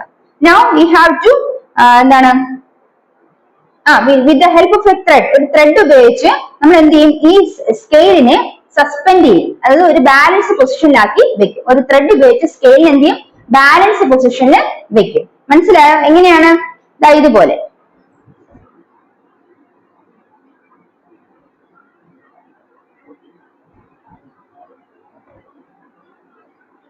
ഒരു ത്രെഡ് ഉപയോഗിച്ച് ഈ സ്കെയിലിനെ ഒരു ബാലൻസ് പൊസിഷൻ ഇങ്ങനെ വെക്കും. മനസ്സിലായോ? 2 ബലൂൺ എടുത്തു, 2 ബലൂണിൽ എയർ ഫിൽ ചെയ്തു, ഒരു ത്രെഡിന്റെ സഹായത്തോടുകൂടി ഈ സ്കെയിലിനെ, ഇതാണ് സ്കെയിൽ, 30 സെന്റിമീറ്റർ ലോങ് സ്കെയിൽ, ഇതിനെ ഒരു ബാലൻസ് പൊസിഷനിൽ അല്ലെങ്കിൽ തിരശ്ചീനമായിട്ട് ഇങ്ങനെ വെക്കും. ഇനി എന്ത് സംഭവിക്കും? ഒന്നിനെ നമ്മൾ പറഞ്ഞ സെല്ലോ ടേപ്പ് ഒട്ടിച്ചിട്ടുണ്ട് അല്ലെ, സെല്ലോ ടേപ്പ് ഒട്ടിച്ചിട്ടുണ്ട്. Now pierce the balloon with a needle on the cello tape.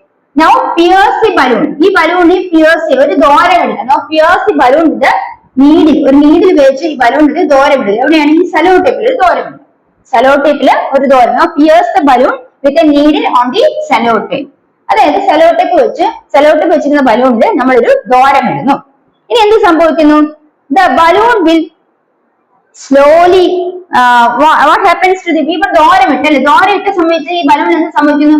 ഈ ബലൂൺ എന്ത് ചെയ്യും? അങ്ങ് ചുരുങ്ങി പോകുന്നുണ്ട്. നമ്മൾ ബലൂൺ സ്ഥലം പൊട്ടും എന്ത് ചെയ്യും? ആ ബലൂൺ വലിഞ്ഞ് അകത്തോട്ട് പോയി എന്താണ് ചുരുങ്ങി അങ്ങ് ചെറുതായിട്ട് കാണാൻ സാധിക്കില്ലേ? അപ്പൊ ഇതിന് എന്തോ പുറത്തോട്ട് പോയതുകൊണ്ടായിരിക്കുമല്ലോ അത് ചുരുങ്ങിയത്, ആണല്ലോ അല്ലെ? അപ്പൊ അവിടെ എന്ത് സംഭവിച്ചു? The balloon with the hole slowly moves upwards. അപ്പൊ എന്ത് സംഭവിക്കും? ഈ ചുരുങ്ങിപ്പോയ ബലൂൺ എന്ത് ചെയ്യും? മുകളിലേക്ക് അങ്ങ് പോകും. അതേസമയം ഇതെന്ത് ചെയ്യും? ഇത് താഴോട്ടും പോവുകയും ചെയ്യും. The balloon with the hole slowly move upwards and other one move downwards. അപ്പം ഈ ചുരുങ്ങിപ്പോയി പുറത്തേക്ക് വായു പോയ ബലൂൺ എന്ത് ചെയ്യും? ചുരുങ്ങും, അത് മുകളിലോട്ട് പോവുകയും ഈ വായു നിറഞ്ഞിരിക്കുന്ന ബലൂൺ താഴോട്ട് പോവുകയും ചെയ്യും. അപ്പൊ മനസ്സിലാക്കേണ്ട എന്താണ്? വായു ഇല്ലാത്ത ബലൂൺ മുകളിലേക്ക് പോകുന്നു, വായു ഇല്ലാത്ത ബലൂൺ എന്ത് ചെയ്യുന്നു? മുകളിലോട്ട് പോകുന്നു, വായു ഉള്ള ബലൂൺ താഴോട്ട് വരുന്നു. അതിന്റെ അർത്ഥം എന്താണ്? വായുവിന് എന്തുണ്ട്? വായുവിന് നിശ്ചിത ഭാരമുണ്ട്. വായുവിന് എന്തുണ്ട്? ഭാരമുണ്ടെന്ന് മനസ്സിലാക്കുക. ക്ലിയർ ആയോ? എക്സ്പെരിമെന്റ് മനസ്സിലായ മക്കളെ? അപ്പൊ ഇത്രയേ ഉള്ളൂ നിങ്ങൾ മനസ്സിലാക്കേണ്ടത്. എക്സ്പെരിമെന്റില് ഈ ഒരു നിരീക്ഷണത്തില് നമ്മൾ മനസ്സിലാക്കേണ്ടത് ദ്വാരമിട്ട ബലൂൺ സാവധാനം മുകളിലോട്ട് വരികയും മറ്റേ ബലൂൺ താഴോട്ട് പോവുകയും ചെയ്യുന്നു. അതിന്റെ അർത്ഥം എന്താണ്? വായു പോയ ബലൂൺ എന്ത് ചെയ്യുന്നു? വായു ഇല്ലാത്തത് കൊണ്ട് അതിന് ഭാരം നഷ്ടപ്പെട്ടു അല്ലെ, ഭാരം ഇല്ല, അപ്പൊ അതിന് മുകളിലോട്ട് പോകുന്നു അല്ലെ, മുകളിലോട്ട് പോകുന്നു. എന്നാൽ ഈ വായു നിറച്ചിരിക്കുന്ന ബലൂൺ എന്ത് ഭാരമുള്ളതുകൊണ്ട് അത് താഴോട്ട് വരികയും ചെയ്യും. മനസ്സിലായോ? അപ്പൊ വായുവിന് എന്തുണ്ട്? ഭാരമുണ്ട്. മനസ്സിലായോ? ഈ ഒരു പരീക്ഷണം നമ്മൾ എന്ത് ചെയ്തു? നമ്മൾ ഈ ഒരു പരീക്ഷണത്തിൽ എന്ത് ചെയ്തു? നമ്മളൊരു 30 സെന്റിമീറ്റർ നീളമുള്ള ഒരു സ്കെയിൽ എടുത്തു അല്ലെ, take 30 centimeter long scale, then hang 2 balloons on either side of the scale. That means hang 2 balloons filled with air on either side of the scale. അല്ലെ, രണ്ട് വശത്തും ബലൂണ് ഹാങ് ചെയ്തു. ആ ബലൂണ് ബലൂൺ എയർ നിറച്ച് വായു നിറച്ച് 2 ബലൂണുകൾ സ്കെയിലിൽ 2 വശം. എന്നിട്ട് എന്ത് സംഭവിച്ചു? 2 ബലൂണുകൾ നമ്മൾ ഹാങ് ചെയ്തതിനു ശേഷം എന്താണ് ചെയ്തത്? ഈ ഒരു സ്കെയിലിനെ എന്താണ് keep the scale tied to a thread to make it to keep the scale suspend the scale നെ ബാലൻസ് പൊസിഷൻ. എങ്ങനെയാ ബാലൻസ് പൊസിഷൻ സസ്പെൻഡ് ചെയ്ത് അല്ലെങ്കിൽ തിരശ്ചീനമായി നിർത്തിയത്? that is you have to എന്താണ് ഒരു ത്രെഡിന്റെ സഹായത്തോടെ with the help of a thread suspend the scale in A balanced position. ഒരു ബാലൻസ്ഡ് പൊസിഷനിൽ ഈ സ്കെയിലിനെ സസ്പെൻഡ് ചെയ്യുന്നത്, അല്ലെങ്കിൽ ഒരു ത്രെഡ് നൂലിന്റെ സഹായത്തോടു കൂടി ഈ ബലൂൺ, ഈ പറയുന്ന സ്കെയിൽ നൂലിന്റെ സഹായത്തോടു കൂടി ഈ സ്കെയിലിനെ തിരശ്ചീനമായി നിർത്തി. മനസ്സിലായോ? അപ്പം with help of a threat he suspend scale in A balanced position. മനസ്സിലായോ? അതിനുശേഷം put a cello tape or affix a cello tape on one balloon. ഒരു ബലൂണിലേക്ക് ഒരു സെലോ ടേപ്പ് ഒട്ടിക്കുന്നു. Now pierce the balloon on the cello tape. Pierce the balloon on the cello tape with a needle.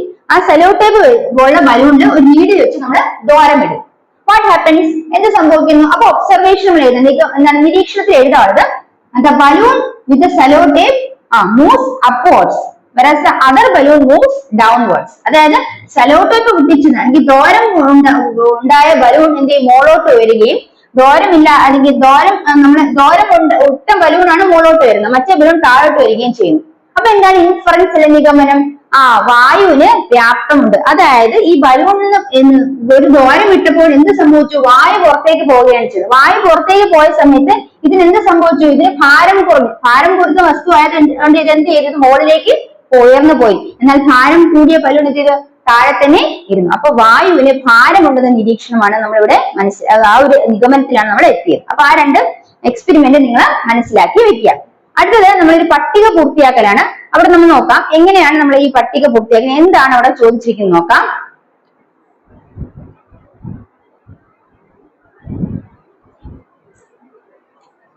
എന്റെ മക്കളെ ഇവിടെ ശ്രദ്ധിക്കുക. നമ്മൾ ഇനി അടുത്ത് മനസ്സിലാക്കാൻ പോകുന്നത് പട്ടിക പൂർത്തിയാക്കൽ. ഒരു സന്ദർഭം തന്നിട്ടുണ്ട്.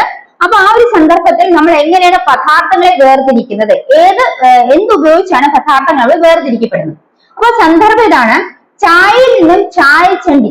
ചായയിൽ നിന്നും എങ്ങനെയാണ് ചായച്ചണ്ടി വേർതിരിക്കുന്നത്? ആ നമ്മൾ അറിയാം, നമ്മൾ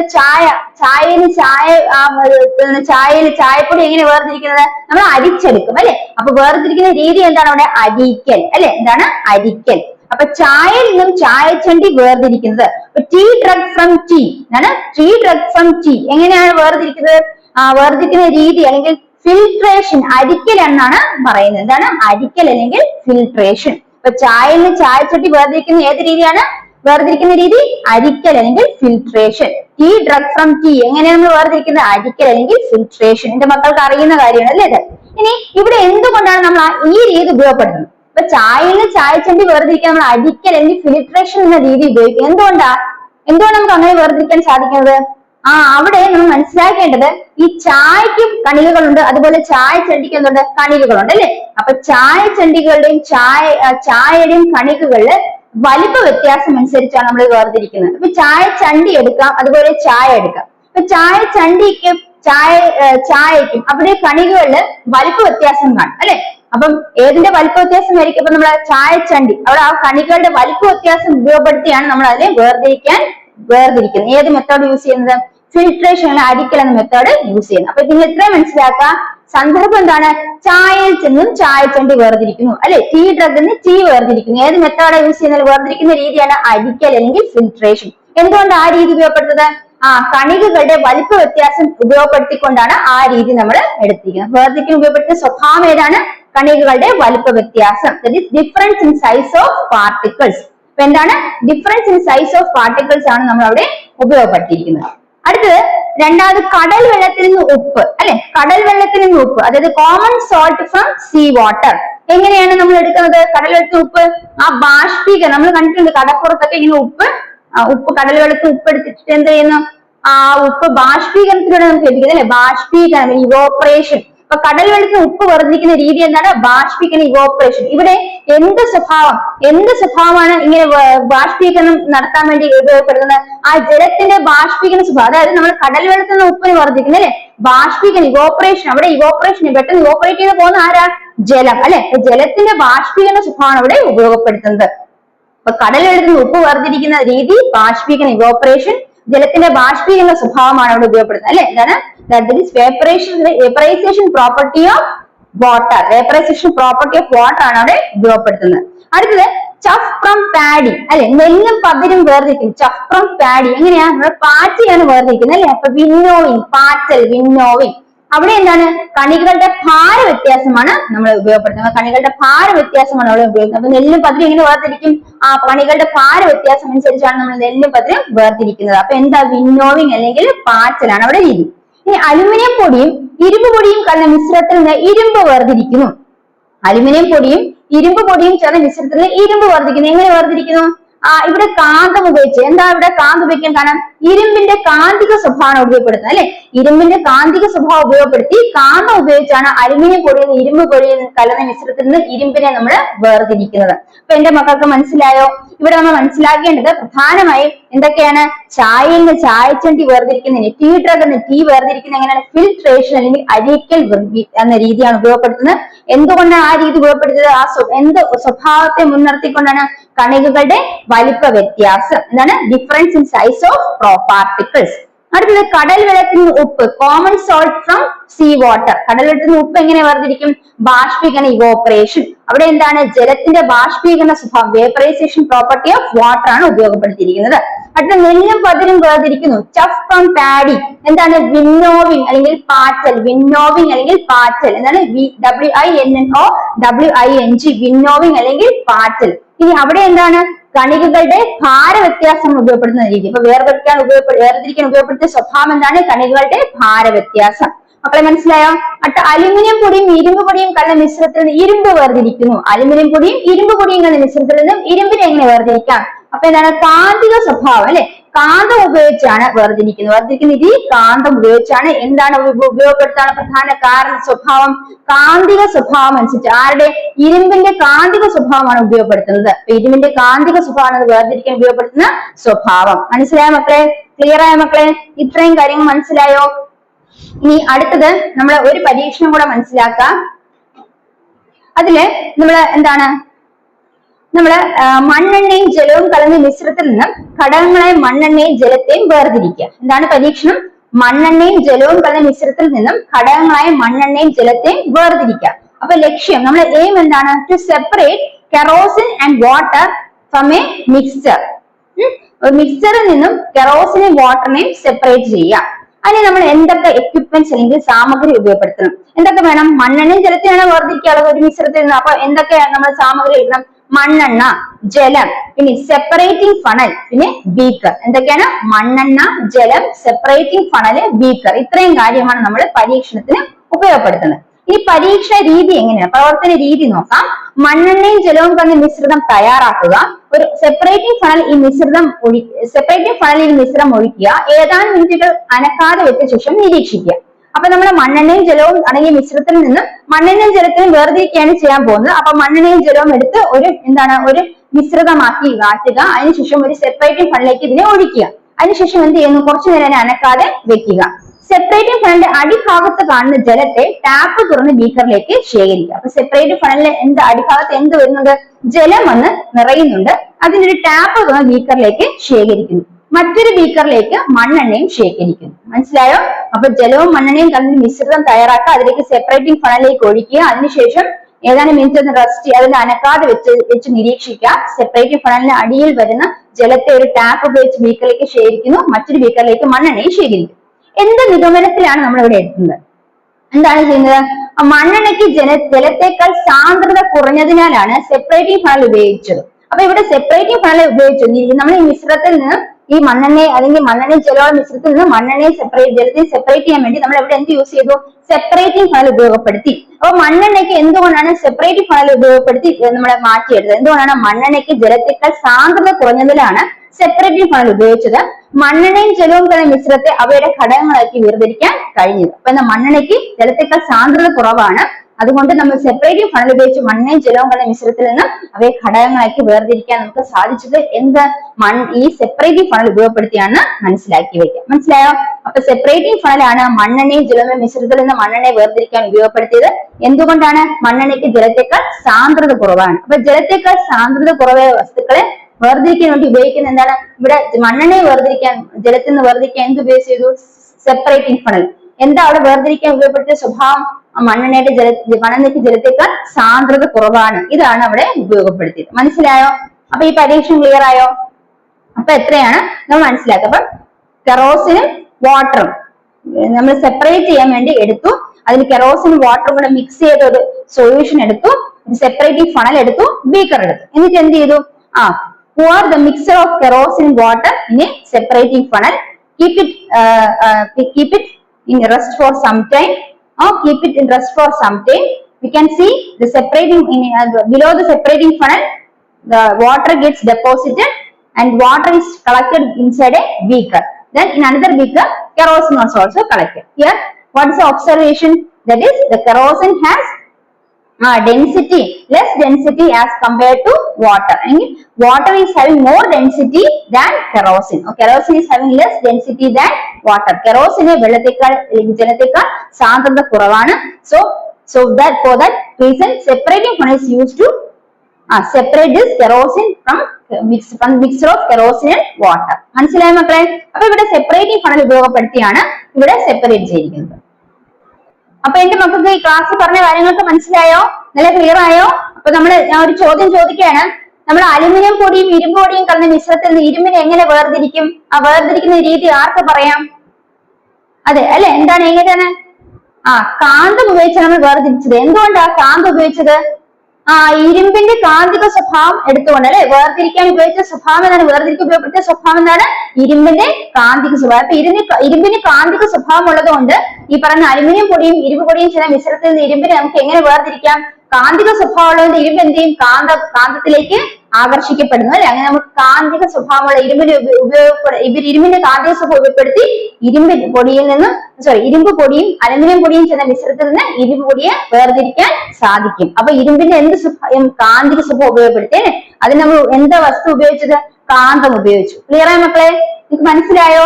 ഇനി ഒന്നുകൂടെ ചോദിക്കാം. നെല്ലും പതിരും എങ്ങനെയാ വേർതിരിക്കുന്നത്? ചഫ് ഫ്രം പാഡി എങ്ങനെയാ? വിന്നോയിങ് അല്ലെ, പാച്ചൽ. അവിടെ ഉപയോഗപ്പെടുത്തിയ സ്വഭാവം എന്താണ്? വേർതിരിക്കാൻ ഉപയോഗപ്പെടുത്തിയ സ്വഭാവം എന്താണ്? കണികകളുടെ ഭാരവ്യത്യാസം. കണികകളുടെ ഭാരവ്യത്യാസമാണ് ഉപയോഗപ്പെടുത്തിയത്. മനസ്സിലായോ? ഇനി ചായയിൽ ചായച്ചട്ടി അല്ലെ, ടീ ഡ്രഗിൽ ടീ എങ്ങനെ വേർപെടുത്തിയത്? ഫിൽട്രേഷൻ, അരിക്കൽ. അവിടെ എന്ത് സ്വഭാവം ഉപയോഗപ്പെടുത്തിയത്? കണികകളുടെ ഭാരവ്യത്യാസമാണ് അവിടെ? അല്ല, കണികകളുടെ വലിപ്പ വ്യത്യാസം. മനസ്സിലായോ? അരി മാറ്റി അത് നെല്ലും പതിരും മാറ്റുന്നത് കണികകളുടെ എന്താണ്? ഭാരവ്യത്യാസവും ചായയിൽ ചായച്ചട്ടി വേർതിരിക്കുന്ന ഘടകങ്ങളുടെ വലിപ്പ വ്യത്യാസമാണ് ഇവിടെ ഓർത്തു വയ്ക്കുക. അപ്പൊ മനസ്സിലായോ മക്കളെ? അപ്പൊ മാഗ്നറ്റിക് പ്രോപ്പർട്ടി, ഇരുമ്പിന്റെ മാഗ്നറ്റിക് പ്രോപ്പർട്ടി യൂസ് ചെയ്താണ് എന്ത് ചെയ്തത്? നമ്മൾ ഒരു മാഗ്നറ്റിക് പ്രോപ്പർട്ടി, ഇരുമ്പിന്റെ മാഗ്നറ്റിക് പ്രോപ്പർട്ടി യൂസ് ചെയ്താണ് അതായത് അയണിന്റെ അല്ലെ, അവിടെ അലുമിനിയം പൊടിയും ഇരുമ്പ് പൊടിയും മിശ്രിതത്തിൽ ഇരുമ്പ് വേർതിരിക്കുന്നു. ദാറ്റ് ഈസ് എന്താണ്? iron powder, and when iron powder is mixed with aluminium powder, mixture contains iron powder and aluminium powder. Iron can be separated by means of which method? That means by using magnet. Which method is used? By using magnet we can separate this iron. By what? By using the magnetic property of iron അല്ലെ, by making use of the magnetic property of iron. അയണിന്റെ magnetic property ഉപയോഗപ്പെടുത്തിയാണ് നമ്മളത് വേർതിരിക്കുന്നത്. ഇനി മക്കൾക്ക് ഇത് clear ആയോ? ഈ chapter മനസ്സിലായോ? ഇത് വളരെ സിമ്പിൾ ആണ്. അപ്പൊ ഇത്രയേ ഉള്ളൂ ഈ ഒരു ചാപ്റ്റർ നമുക്ക് മനസ്സിലാക്കാനുള്ളത്. പ്രധാനമായിട്ട് 2 പരീക്ഷണങ്ങൾ നമ്മൾ പഠിച്ചു. ആ പരീക്ഷണം ഒന്ന് മനസ്സിലാക്കി വെക്കുക. 3 പരീക്ഷണം പഠിച്ചു അല്ലെ, 3 പരീക്ഷണങ്ങളൊന്ന് മനസ്സിലാക്കി വെക്കുക. പിന്നെ ഈ വേർതിരിക്കുന്ന രീതി മനസ്സിലാക്കി വെക്കുക. പിന്നെ അതുപോലെ തന്നെ നമ്മൾ മനസ്സിലാക്കേണ്ട പദാർത്ഥങ്ങളെ കുറിച്ചുള്ള അടിസ്ഥാന വിവരങ്ങൾ മനസ്സിലാക്കി വെക്കുക. ഇത്രയും കാര്യം ആവുമ്പോഴത്തേക്ക് ആ ചാപ്റ്റർ തീർന്നു. അപ്പൊ ഇത് ക്ലിയർ ആയ മക്കളെ? ഈ ചാപ്റ്റർ ക്ലിയർ ആയെങ്കിൽ നമുക്ക് അടുത്ത ഒരു ചാപ്റ്ററും കൂടെ നോക്കാം. പദാർത്ഥങ്ങളെ അടിസ്ഥാന ഘടകങ്ങളാണ് നമ്മൾ രണ്ടാമത്തെ മനസ്സിലാക്കാനുള്ള രസതന്ത്രത്തിൽ പറയുന്ന പദാർത്ഥത്തിലെ അടിസ്ഥാന ഘടകങ്ങൾ. മക്കളെ നിങ്ങൾ ശ്രദ്ധിക്കുന്നുണ്ടോ? അപ്പൊ നമുക്ക് അടുത്ത ഒരു പാഠം കൊണ്ട് നോക്കിപ്പോകാം. അത് വളരെ സിമ്പിൾ ആണ്. ഇനി അത് ആർക്കെങ്കിലും വെള്ളം കുടിക്കണോ റെസ്റ്റ് എടുക്കണോ എന്നൊക്കെ ഉണ്ടെങ്കിൽ നിങ്ങൾക്ക് ചെയ്തിട്ട് വരാം. അപ്പൊ നമുക്ക് തുടങ്ങാം. അപ്പൊ അടുത്തത് ബേസിക് കോൺസ്റ്റിറ്റ്യൂവൻസ് ഓഫ് മാറ്റർ, അല്ലെങ്കിൽ പദാർത്ഥങ്ങളുടെ അടിസ്ഥാന ഘടകങ്ങളാണ് മനസ്സിലാക്കാൻ പോകുന്നത്. ഇവിടെ നമ്മള് പദാർത്ഥങ്ങളുടെ പ്രതീകങ്ങളെ കുറിച്ച് മനസ്സിലാക്കാം അല്ലെ. അപ്പൊ ആദ്യം നമ്മള് പദാർത്ഥങ്ങൾ പഠിച്ചു. പദാർത്ഥങ്ങളുടെ മൂലകം. ഇനി എന്താണ് മൂലകം എന്ന് മനസ്സിലാക്കാം. എന്താണ് മൂലകം? മൂലകം എന്താണ്? എലമെന്റ്സ് എന്താണെന്ന് മനസ്സിലാക്കിയിട്ടുണ്ട് അല്ലെ. അതുപോലെ സംയുക്തങ്ങൾ, കോമ്പൗണ്ട്സ് എന്താണെന്ന് മനസ്സിലാക്കിയിട്ടുണ്ട്. അപ്പൊ അതിനെ കുറിച്ചൊക്കെ നമ്മൾ ഈ പാഠത്തിൽ ജസ്റ്റ് ഒന്ന് മനസ്സിലാക്കി പോകാം. അപ്പൊ പദാർത്ഥങ്ങളുടെ അടിസ്ഥാന ഘടകങ്ങളെ കുറിച്ചാണ്, ബേസിക് കോൺസ്റ്റിറ്റ്യൂവൻസ് ഓഫ് മാറ്റർ ആണ് നമ്മൾ ഈ പാഠത്തിൽ പഠിക്കുന്നത്. അപ്പൊ അതിൽ നമ്മൾ ആദ്യം എന്താണ് മൂലകം, എന്താണ് സംയുക്തം എന്നൊക്കെ ജസ്റ്റ് ഒന്ന് മനസ്സിലാക്കി പോകാം. മൂലകം എന്ന് പറഞ്ഞാൽ രാസപ്രവർത്തനങ്ങളുടെ വിഘടിച്ച് ഘടകങ്ങളാക്കാൻ കഴിയാത്ത ശുദ്ധ പദാർത്ഥങ്ങളാണ് മൂലകങ്ങൾ. അപ്പൊ മൂലകങ്ങൾ എന്ന എലമെന്റ്സിന് എന്താണ് രാസപ്രവർത്തനങ്ങൾ, ഇനി അവയെ വിഘടിക്കാൻ സാധിക്കില്ല, വിഘടിച്ച് മാറ്റാൻ സാധിക്കില്ല, അത്തരത്തിലുള്ള ശുദ്ധ പദാർത്ഥങ്ങളെയാണ് മൂലകങ്ങൾ എന്ന് പറയുന്നത്. അപ്പൊ രാസപ്രവർത്തനങ്ങളോട് വിഘടിച്ച് മാറ്റാൻ സാധിക്കാത്ത ശുദ്ധ പദാർത്ഥങ്ങളാണ് മൂലകങ്ങൾ അഥവാ എലമെന്റ്സ് എന്ന് ഓർത്തു വെക്കുക. അപ്പൊ എന്താണ് എലമെന്റ്സ് എന്ന് മനസ്സിലായോ? ഇനി രാസപ്രവർത്തനങ്ങളിലൂടെ രണ്ടോ അതിലധികമോ മൂലകങ്ങൾ ചേർന്നുണ്ട പദാർത്ഥങ്ങളാണ് സംയുക്തങ്ങൾ അഥവാ കോമ്പൗണ്ട്സ്. അപ്പൊ കോമ്പൗണ്ട്സിന്റെ സംയുക്തങ്ങൾ എന്താണ്? അവ രാസപ്രവർത്തനത്തോടെ രണ്ടോ മൂന്നോ മൂലകങ്ങൾ ചേർന്ന് ഉണ്ടാകുന്ന പദാർത്ഥങ്ങളെയാണ് സംയുക്തങ്ങൾ അഥവാ കോമ്പൗണ്ട്സ് എന്ന് പറയുന്നത് ഓർത്തു വെക്കുക. അപ്പൊ എന്റെ മക്കൾക്ക് കോമ്പൗണ്ട്സ് എന്നാണ് എലമെന്റ്സ് എന്നാണ് മനസ്സിലായോ? അപ്പൊ എലമെന്റ്സ് എന്ന് പറയുന്നത് എന്താണ്? പ്യുവർ സബ്സ്റ്റൻസ് ആണ് അല്ലെ, ശുദ്ധ പദാർത്ഥങ്ങളാണ്. They cannot be split into simpler compounds through chemical process. അല്ലെങ്കിൽ കെമിക്കൽ പ്രോസസ് വഴി അത് സിമ്പിൾ സബ്സ്റ്റൻസ് ആയിട്ട് ഇനി മാറ്റാൻ സാധിക്കില്ല. So which cannot be split into simpler substances through chemical process. Chemical process simple components ആയിട്ട് മാറ്റാൻ സാധിക്കാത്ത, ഇനി ശുദ്ധ പദാർത്ഥങ്ങൾക്ക് വിഘടിക്കാൻ സാധിക്കാത്ത പദാർത്ഥങ്ങളെയാണ് എന്ത് വിളിക്കുന്നത്? മൂലകങ്ങൾ എന്ന് വിളിക്കുന്നത്. ഇനി compounds R substances that are formed with a combination of two or more elements through chemical reactions. അല്ലെങ്കിൽ കെമിക്കൽ റിയാക്ഷൻസ് അല്ലെങ്കിൽ പ്രവർത്തനങ്ങളിലൂടെ എന്താണ് രണ്ടോ അധികം മൂലകങ്ങൾ ചേർന്ന് ഉണ്ടാകുന്ന പദാർത്ഥങ്ങളെയാണ് സംയുക്തങ്ങൾ അഥവാ കോമ്പൗണ്ട്സ് എന്ന് പറയുന്നത്. ഇത് നിങ്ങൾ മനസ്സിലാക്കിയതാണ്. അപ്പൊ ഒന്നുകൂടി ഞാൻ പറയുന്നില്ല. അപ്പൊ എലമെന്റ്സ് എന്താണ്, കോമ്പൗണ്ട്സ് ആണെന്ന് മക്കൾക്ക് അറിയാം അല്ലെ. ഇപ്പൊ കാൽഷ്യം എന്ന് പറയുന്നത് എന്താണ്? എലമെന്റ് ആണ് അല്ലെ. അതൊന്നും ഇനി ഫർദർ നമുക്ക് കെമിക്കൽ റിയാക്ഷൻ അതിന് സ്പ്ലിറ്റ് ചെയ്യാൻ സാധിക്കില്ല. എന്നാൽ കാർബൺ ഡയോക്സൈഡ് എന്ന് പറയുന്നത് എന്താണ്? കാർബണും ഓക്സിജനും രണ്ട് എലമെന്റ്സ്, രണ്ട് മൂലകങ്ങൾ ചേർന്ന് കാർബൺ ഡയോക്സൈഡ് എന്ന് പറയുന്ന ഒരു സംയുക്തമാണ് ഇവിടെ ഉണ്ടായിരിക്കുന്നത്. അപ്പൊ നമുക്ക് അവരെ എന്ത് ചെയ്യാൻ സാധിക്കും? രാസപ്രവർത്തനത്തോടെ വിഘടിക്കാൻ സാധിക്കും, കാർബണും ഓക്സിജനും മാറ്റാൻ സാധിക്കും. അത്രയേ ഉള്ളൂ മൂലകവും സംയുക്തവും തമ്മിലുള്ള വ്യത്യാസം. ഇനി നമ്മൾ മനസ്സിലാക്കാൻ പോകുന്നത് മൂലകങ്ങൾ, നമുക്ക് പേരുകൾ, മൂലകങ്ങളുടെ പേരുകൾ വന്ന വഴി ഏതൊക്കെ രീതിയിലാണ് മൂലകങ്ങൾക്ക് പേര് നൽകി കൊടുത്തത് അല്ലെ. മൂലകങ്ങൾക്ക് പേരുകളുണ്ടല്ലോ. ഈ മൂലകങ്ങൾക്ക് പേര് കൊടുത്തത് സ്ഥലത്തിന്റെ പേരനുസരിച്ച് പേര് കൊടുത്തു, ചില രാജ്യങ്ങളുടെ പേര് വെച്ച് മൂലകങ്ങൾക്ക് പേര് കൊടുത്തു, പിന്നെ ചില ഭൂഖണ്ഡങ്ങളുടെ പേര് വെച്ച് മൂലകങ്ങൾക്ക് കൊടുത്തു. അതുപോലെ തന്നെ ചില ശാസ്ത്രജ്ഞന്മാരുടെ, പിന്നെ ചില അതിന്റെ ആ ഒരു മൂലകത്തിന്റെ സ്വഭാവ സവിശേഷത വെച്ച് ചില മൂലകങ്ങൾക്ക് പേര് കൊടുത്തിട്ടുണ്ട്. അതുപോലെ ഗ്രഹങ്ങളുടെ പേര് വെച്ച് മൂലകങ്ങൾക്ക് പേര് കൊടുത്തിട്ടുണ്ട്. ഇതുപോലെ കുറച്ച് കാര്യങ്ങൾ, അതായത് ഉപഗ്രഹങ്ങളിലെ ഗ്രഹങ്ങളുടെ പേരൊക്കെ വെച്ച് മൂലകങ്ങൾക്ക് പേര് കൊടുത്തിട്ടുണ്ട്. അപ്പൊ നമുക്ക് കുറച്ച് മൂലകങ്ങളുടെ പേരുകളൊന്ന് മനസ്സിലാക്കി പോവാം. അപ്പൊ നമ്മൾ മനസ്സിലാക്കേണ്ടത് ഇവിടെ എന്താണ്, നമ്മൾ ഒരു ചോദ്യം ചോദിച്ചിരിക്കുകയാണ്. നമുക്കൊരു പട്ടിക തയ്യാറാക്കാം. അതിലെ മൂലകങ്ങളുടെ നാമകരണം എന്തിനെ അടിസ്ഥാനപ്പെടുത്തി നമുക്ക് നോക്കാം. അപ്പൊ എന്റെ മക്കളെ ഇവിടെ ശ്രദ്ധിച്ച് ഒന്നാമത് മനസ്സിലാക്കാൻ പോകുന്ന മൂലകം, നമ്മുടെ മൂലകത്തിന്റെ നാമകരണം പല രീതിയിൽ കൊടുത്തിട്ടുണ്ടെന്ന് തോന്നുന്നു അല്ലെ. ഇത് ഫ്രാൻസ് എന്ന രാജ്യത്തിന്റെ ഒരു രാജ്യത്തിന്റെ പേരിന്റെ അടിസ്ഥാനത്തിൽ ഒരു മൂലകത്തിന് പേര് കൊടുത്തിട്ടുണ്ട്. അത് ഏതാണ്? ഫ്രാൻസ് രാജ്യത്തിന്റെ അടിസ്ഥാനത്തില് ഫ്രാൻസിയമാണ്. എന്താണ് മക്കളെ? ഫ്രാൻസിയം. അപ്പൊ എന്താണ്? ഫ്രാൻസ് എന്ന രാജ്യത്തിന്റെ നാമം വെച്ചുകൊണ്ട് ഒരു മൂലകത്തിന് പേര് കൊടുത്തിട്ടുണ്ട്. എന്താണ്? നാമകരണത്തിന്റെ അടിസ്ഥാനം ഫ്രാൻസ് എന്ന രാജ്യമാണ്. ഫ്രാൻസിയം. എന്താ മക്കളെ? ഫ്രാൻസിയം. ഇപ്പൊ തന്നെ പഠിച്ചു പോവാ. എന്താണ്? ഫ്രാൻസിയം. ഫ്രാൻസിന്റെ രാജ്യം എന്നാണ് നാമകരണത്തിന് ഉപയോഗപ്പെടുത്തിയിരിക്കുന്നത്. അടുത്തത് ക്യൂറിയം. ക്യൂറിയം എന്നൊരു മൂലകത്തിന് പേര് കൊടുത്തിട്ടുണ്ട്. എന്താണ് നാമകരണത്തിന്റെ അടിസ്ഥാനം? ഒരു ശാസ്ത്രജ്ഞയുടെ പേരാണ് ക്യൂറിയം എന്ന് പറഞ്ഞ ഒരു മൂലകത്തിന് പേര് കൊടുക്കാനുള്ള കാരണം മാഡം ക്യൂറി എന്ന അല്ലെങ്കിൽ മേരി ക്യൂറി എന്ന് പറഞ്ഞ ശാസ്ത്രജ്ഞയുടെ പേരിലാണ്.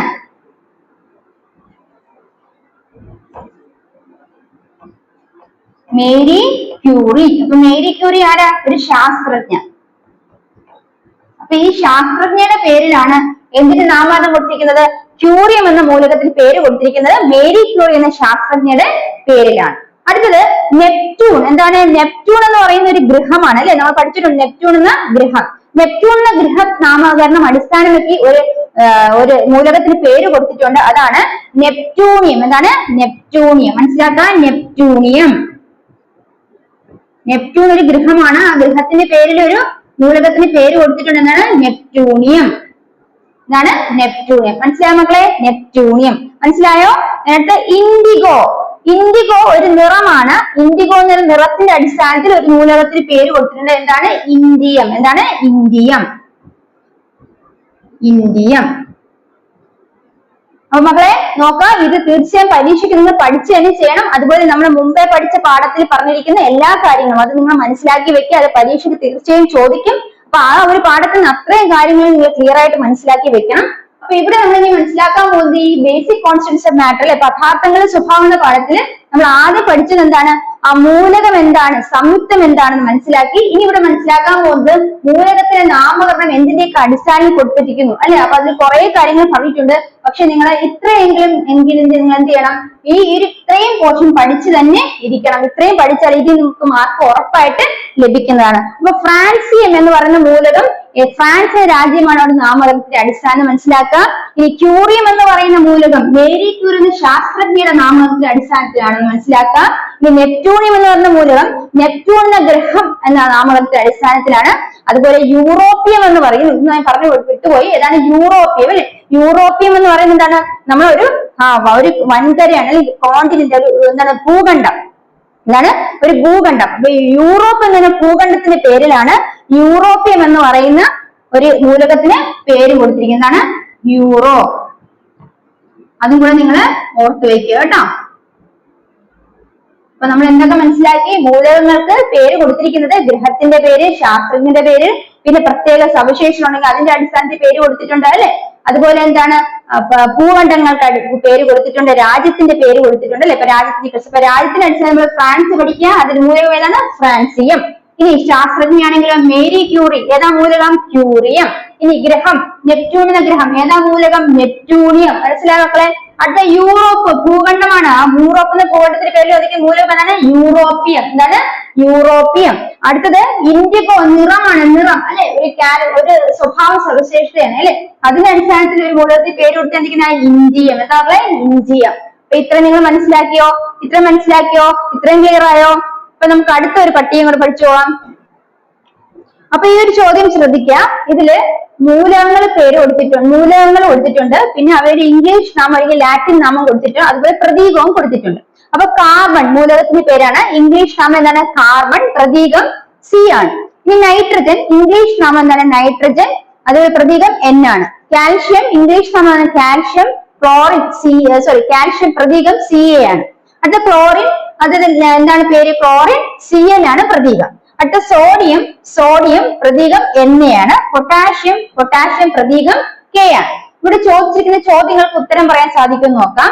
ഒന്നാമത്തെ ചോദ്യം, ലാറ്റിൻ നാമത്തിന് പ്രതീകം രൂപപ്പെട്ട മൂലകങ്ങൾ ഏതൊക്കെയാണ്. അപ്പൊ ലാറ്റിൻ നാമത്തിന് പ്രതീകങ്ങൾ രൂപപ്പെട്ട മൂലകങ്ങൾ ഏതൊക്കെയാണെന്ന് നോക്കാം. ഇവിടെ നോക്കാം, ഈ കാർബണും നൈട്രജൻ, കാൽഷ്യം ഇതൊക്കെ ഇംഗ്ലീഷ് നാമങ്ങളാണെന്ന് ഓർത്തിക്കുക. അതുപോലെ ക്ലോറിനും എന്താണ്, ഇതൊക്കെ ഇംഗ്ലീഷ് നാമങ്ങളാണ്. ഈ ലാറ്റിൻ നാമത്തിൽ രൂപപ്പെട്ട മൂലകങ്ങളാണ് സോഡിയവും പൊട്ടാഷ്യവും ലാറ്റിൻ നാമത്തിൽ രൂപപ്പെട്ട മൂലകങ്ങളാണ് മനസ്സിലാക്കുക. അപ്പൊ ലാറ്റിൻ നാമത്തിൽ രൂപപ്പെട്ട മൂലകങ്ങൾ ഏതൊക്കെയാണ്, സോഡിയം പൊട്ടാഷ്യം. സോഡിയം എന്ന് പറഞ്ഞാൽ നാട്രിയം എന്നും പൊട്ടാഷ്യം എന്ന കാലിയം എന്നാണ് ഇവിടെ ഓർത്തു വെക്കുക. സോഡിയം എന്ന നാട്രിയം, പൊട്ടാഷ്യം എന്ന കാലിയം, ആ രണ്ട് ലാറ്റിൻ നാമങ്ങളിൽ നിന്നാണ് എന്താണ് സോഡിയം പൊട്ടാഷ്യം ഇതിന്റെ പ്രതീകം എടുത്തിരിക്കുന്നത്. മനസ്സിലായോ. സോഡിയം പൊട്ടാഷ്യം എന്ന് പറഞ്ഞാലും സോഡിയത്തിന്റെ പ്രതീകം എന്താ, Na അല്ലെ. സോഡിയത്തിന്റെ പ്രതീകം Na. അതിന്റെ അർത്ഥം ഇതാണ്, ഇതൊരു ലാറ്റിൻ നാമമാണ്, നേട്രിയം എന്ന ലാറ്റിൻ നാമത്തിൽ നിന്നാണ് സോഡിയത്തിന്റെ പ്രതീകം എടുത്തിരിക്കുന്നത്. അതുപോലെ പൊട്ടാഷ്യം എന്ന് പറഞ്ഞാൽ കാലിയം എന്ന ലാറ്റിൻ നാമത്തിൽ നിന്നാണ് പൊട്ടാഷ്യത്തിന്റെ K എന്ന പ്രതീകം എടുത്തിരിക്കുന്നത് കൂടെ ഓർത്തു വെക്കുക. ബാക്കി നമ്മൾ നോക്കിയിരിക്കുന്ന ഈ ചാർട്ടിൽ ബാക്കി എല്ലാം ഇംഗ്ലീഷ് നാമത്തിൽ നിന്നാണ് എടുത്തിരിക്കുന്നത്. അപ്പൊ മനസ്സിലാക്കുക, ഇവിടെ ലാറ്റിൻ നാമത്തിൽ നിന്ന് എടുത്തിരിക്കുന്ന പ്രതീകങ്ങൾ ഏതൊക്കെയാണ്, സോഡിയത്തിന്റെയും പൊട്ടാഷ്യത്തിന്റെയും. കാരണം സോഡിയം എന്ന് പറയുന്നത് എന്താണ്, നാട്രിയമാണ്, ലാറ്റിൻ നെയിം നാട്രിയമാണ്. അതുപോലെ പൊട്ടാഷ്യം എന്ന ലാറ്റിൻ നെയിം എന്താണ്, കാലിയമാണ്. അപ്പൊ അതിൽ നിന്നാണ് ഇതിന്റെ പ്രതീകമാണ് Na. സോഡിയത്തിന്റെ പ്രതീകം Na, നാട്രിയം ലാറ്റിൻ നാമം, പൊട്ടാഷ്യം K, കാലിയമാണ് ലാറ്റിൻ നാമം. അത് മനസ്സിലാക്കി വെക്കുക. അപ്പൊ ആ ചോദ്യത്തിന് ഉത്തരം പറയാൻ സാധിച്ചു അല്ലേ.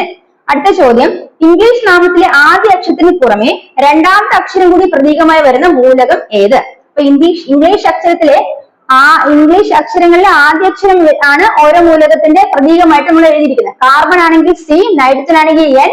ഇനി നോക്കുക, ഇതിൽ ചോദിച്ചിരിക്കുന്ന ചോദ്യം ഇങ്ങനെയാണ്, ഇംഗ്ലീഷ് നാമത്തിലെ ആദ്യ അക്ഷരത്തിന് പുറമെ രണ്ടാമത്തെ അക്ഷരം കൂടി പ്രതീകമായിരുന്ന മൂലകം ഏതാണ്, കാൽഷ്യം ആണ് അല്ലെ മക്കളെ. കാൽഷ്യത്തിൽ നോക്കിയേ, ഇംഗ്ലീഷ് അക്ഷരത്തിലെ ഇംഗ്ലീഷിലെ ആദ്യ ഒരു അക്ഷരം ഉണ്ട്. അതുപോലെ തന്നെ എന്താണ്, കാൽഷ്യത്തിലെ എയും കൂടെ എന്ന് പ്രതീകത്തിന് ഉപയോഗപ്പെടുത്തിയിട്ടുണ്ട് അല്ലെ. അപ്പൊ ഇംഗ്ലീഷ് നാമത്തിലെ ആദ്യ അക്ഷരത്തിന്റെ രണ്ടാമത്തെ അക്ഷരം കൂടെ വരുന്ന മൂലകം ഏതാണ്, ആ പ്രതീകമായിട്ട് യൂസ് ചെയ്യുന്ന കാൽഷ്യം Ca ആണെന്ന് ഓർത്തു വയ്ക്കുക. മനസ്സിലായോ, ക്ലിയർ ആയോ.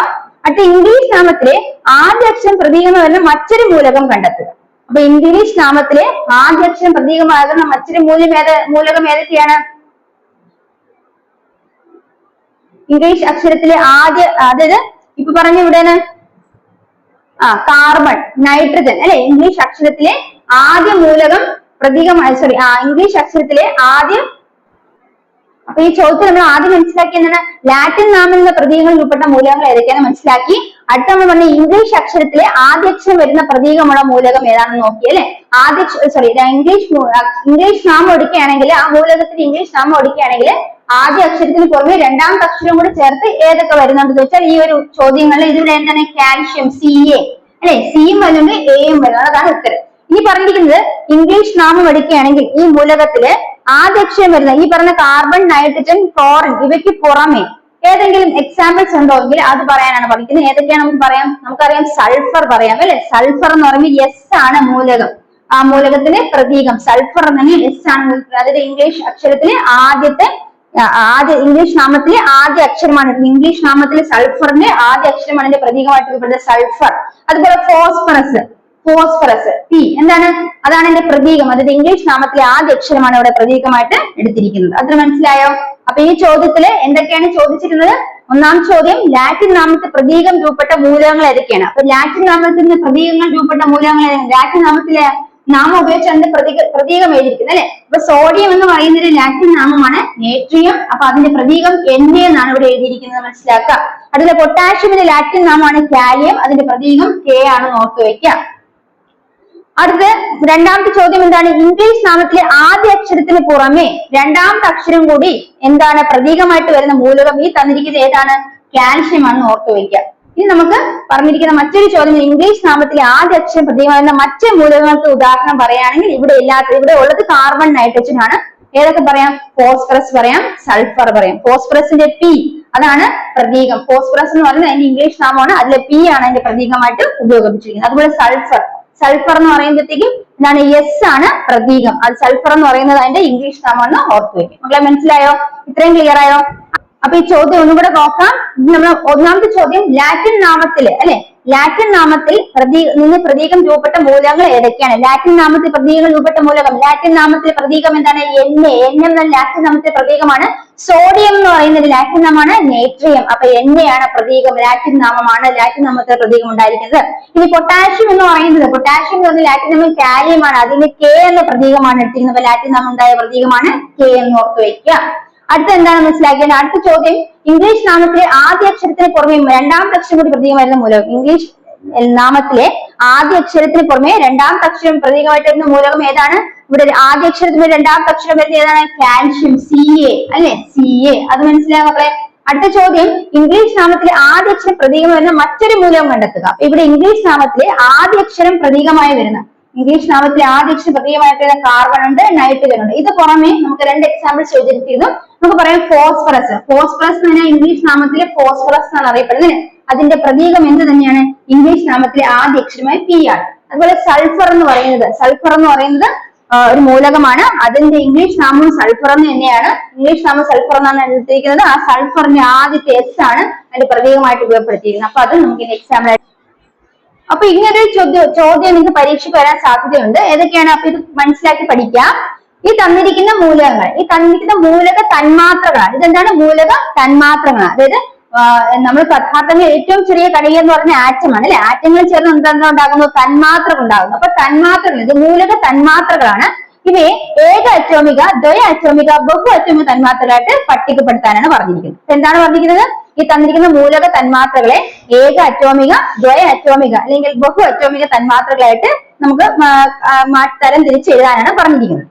അപ്പൊ നമുക്ക് നോക്കാം, എന്താണ് ഏക അറ്റോമിക തന്മാത്രകൾ അല്ലെങ്കിൽ ദ്വയ അറ്റോമിക തന്മാത്രകൾ അല്ലെങ്കിൽ ബഹു അറ്റോമിക തന്മാത്രകൾ എന്ന് മനസ്സിലാക്കാം.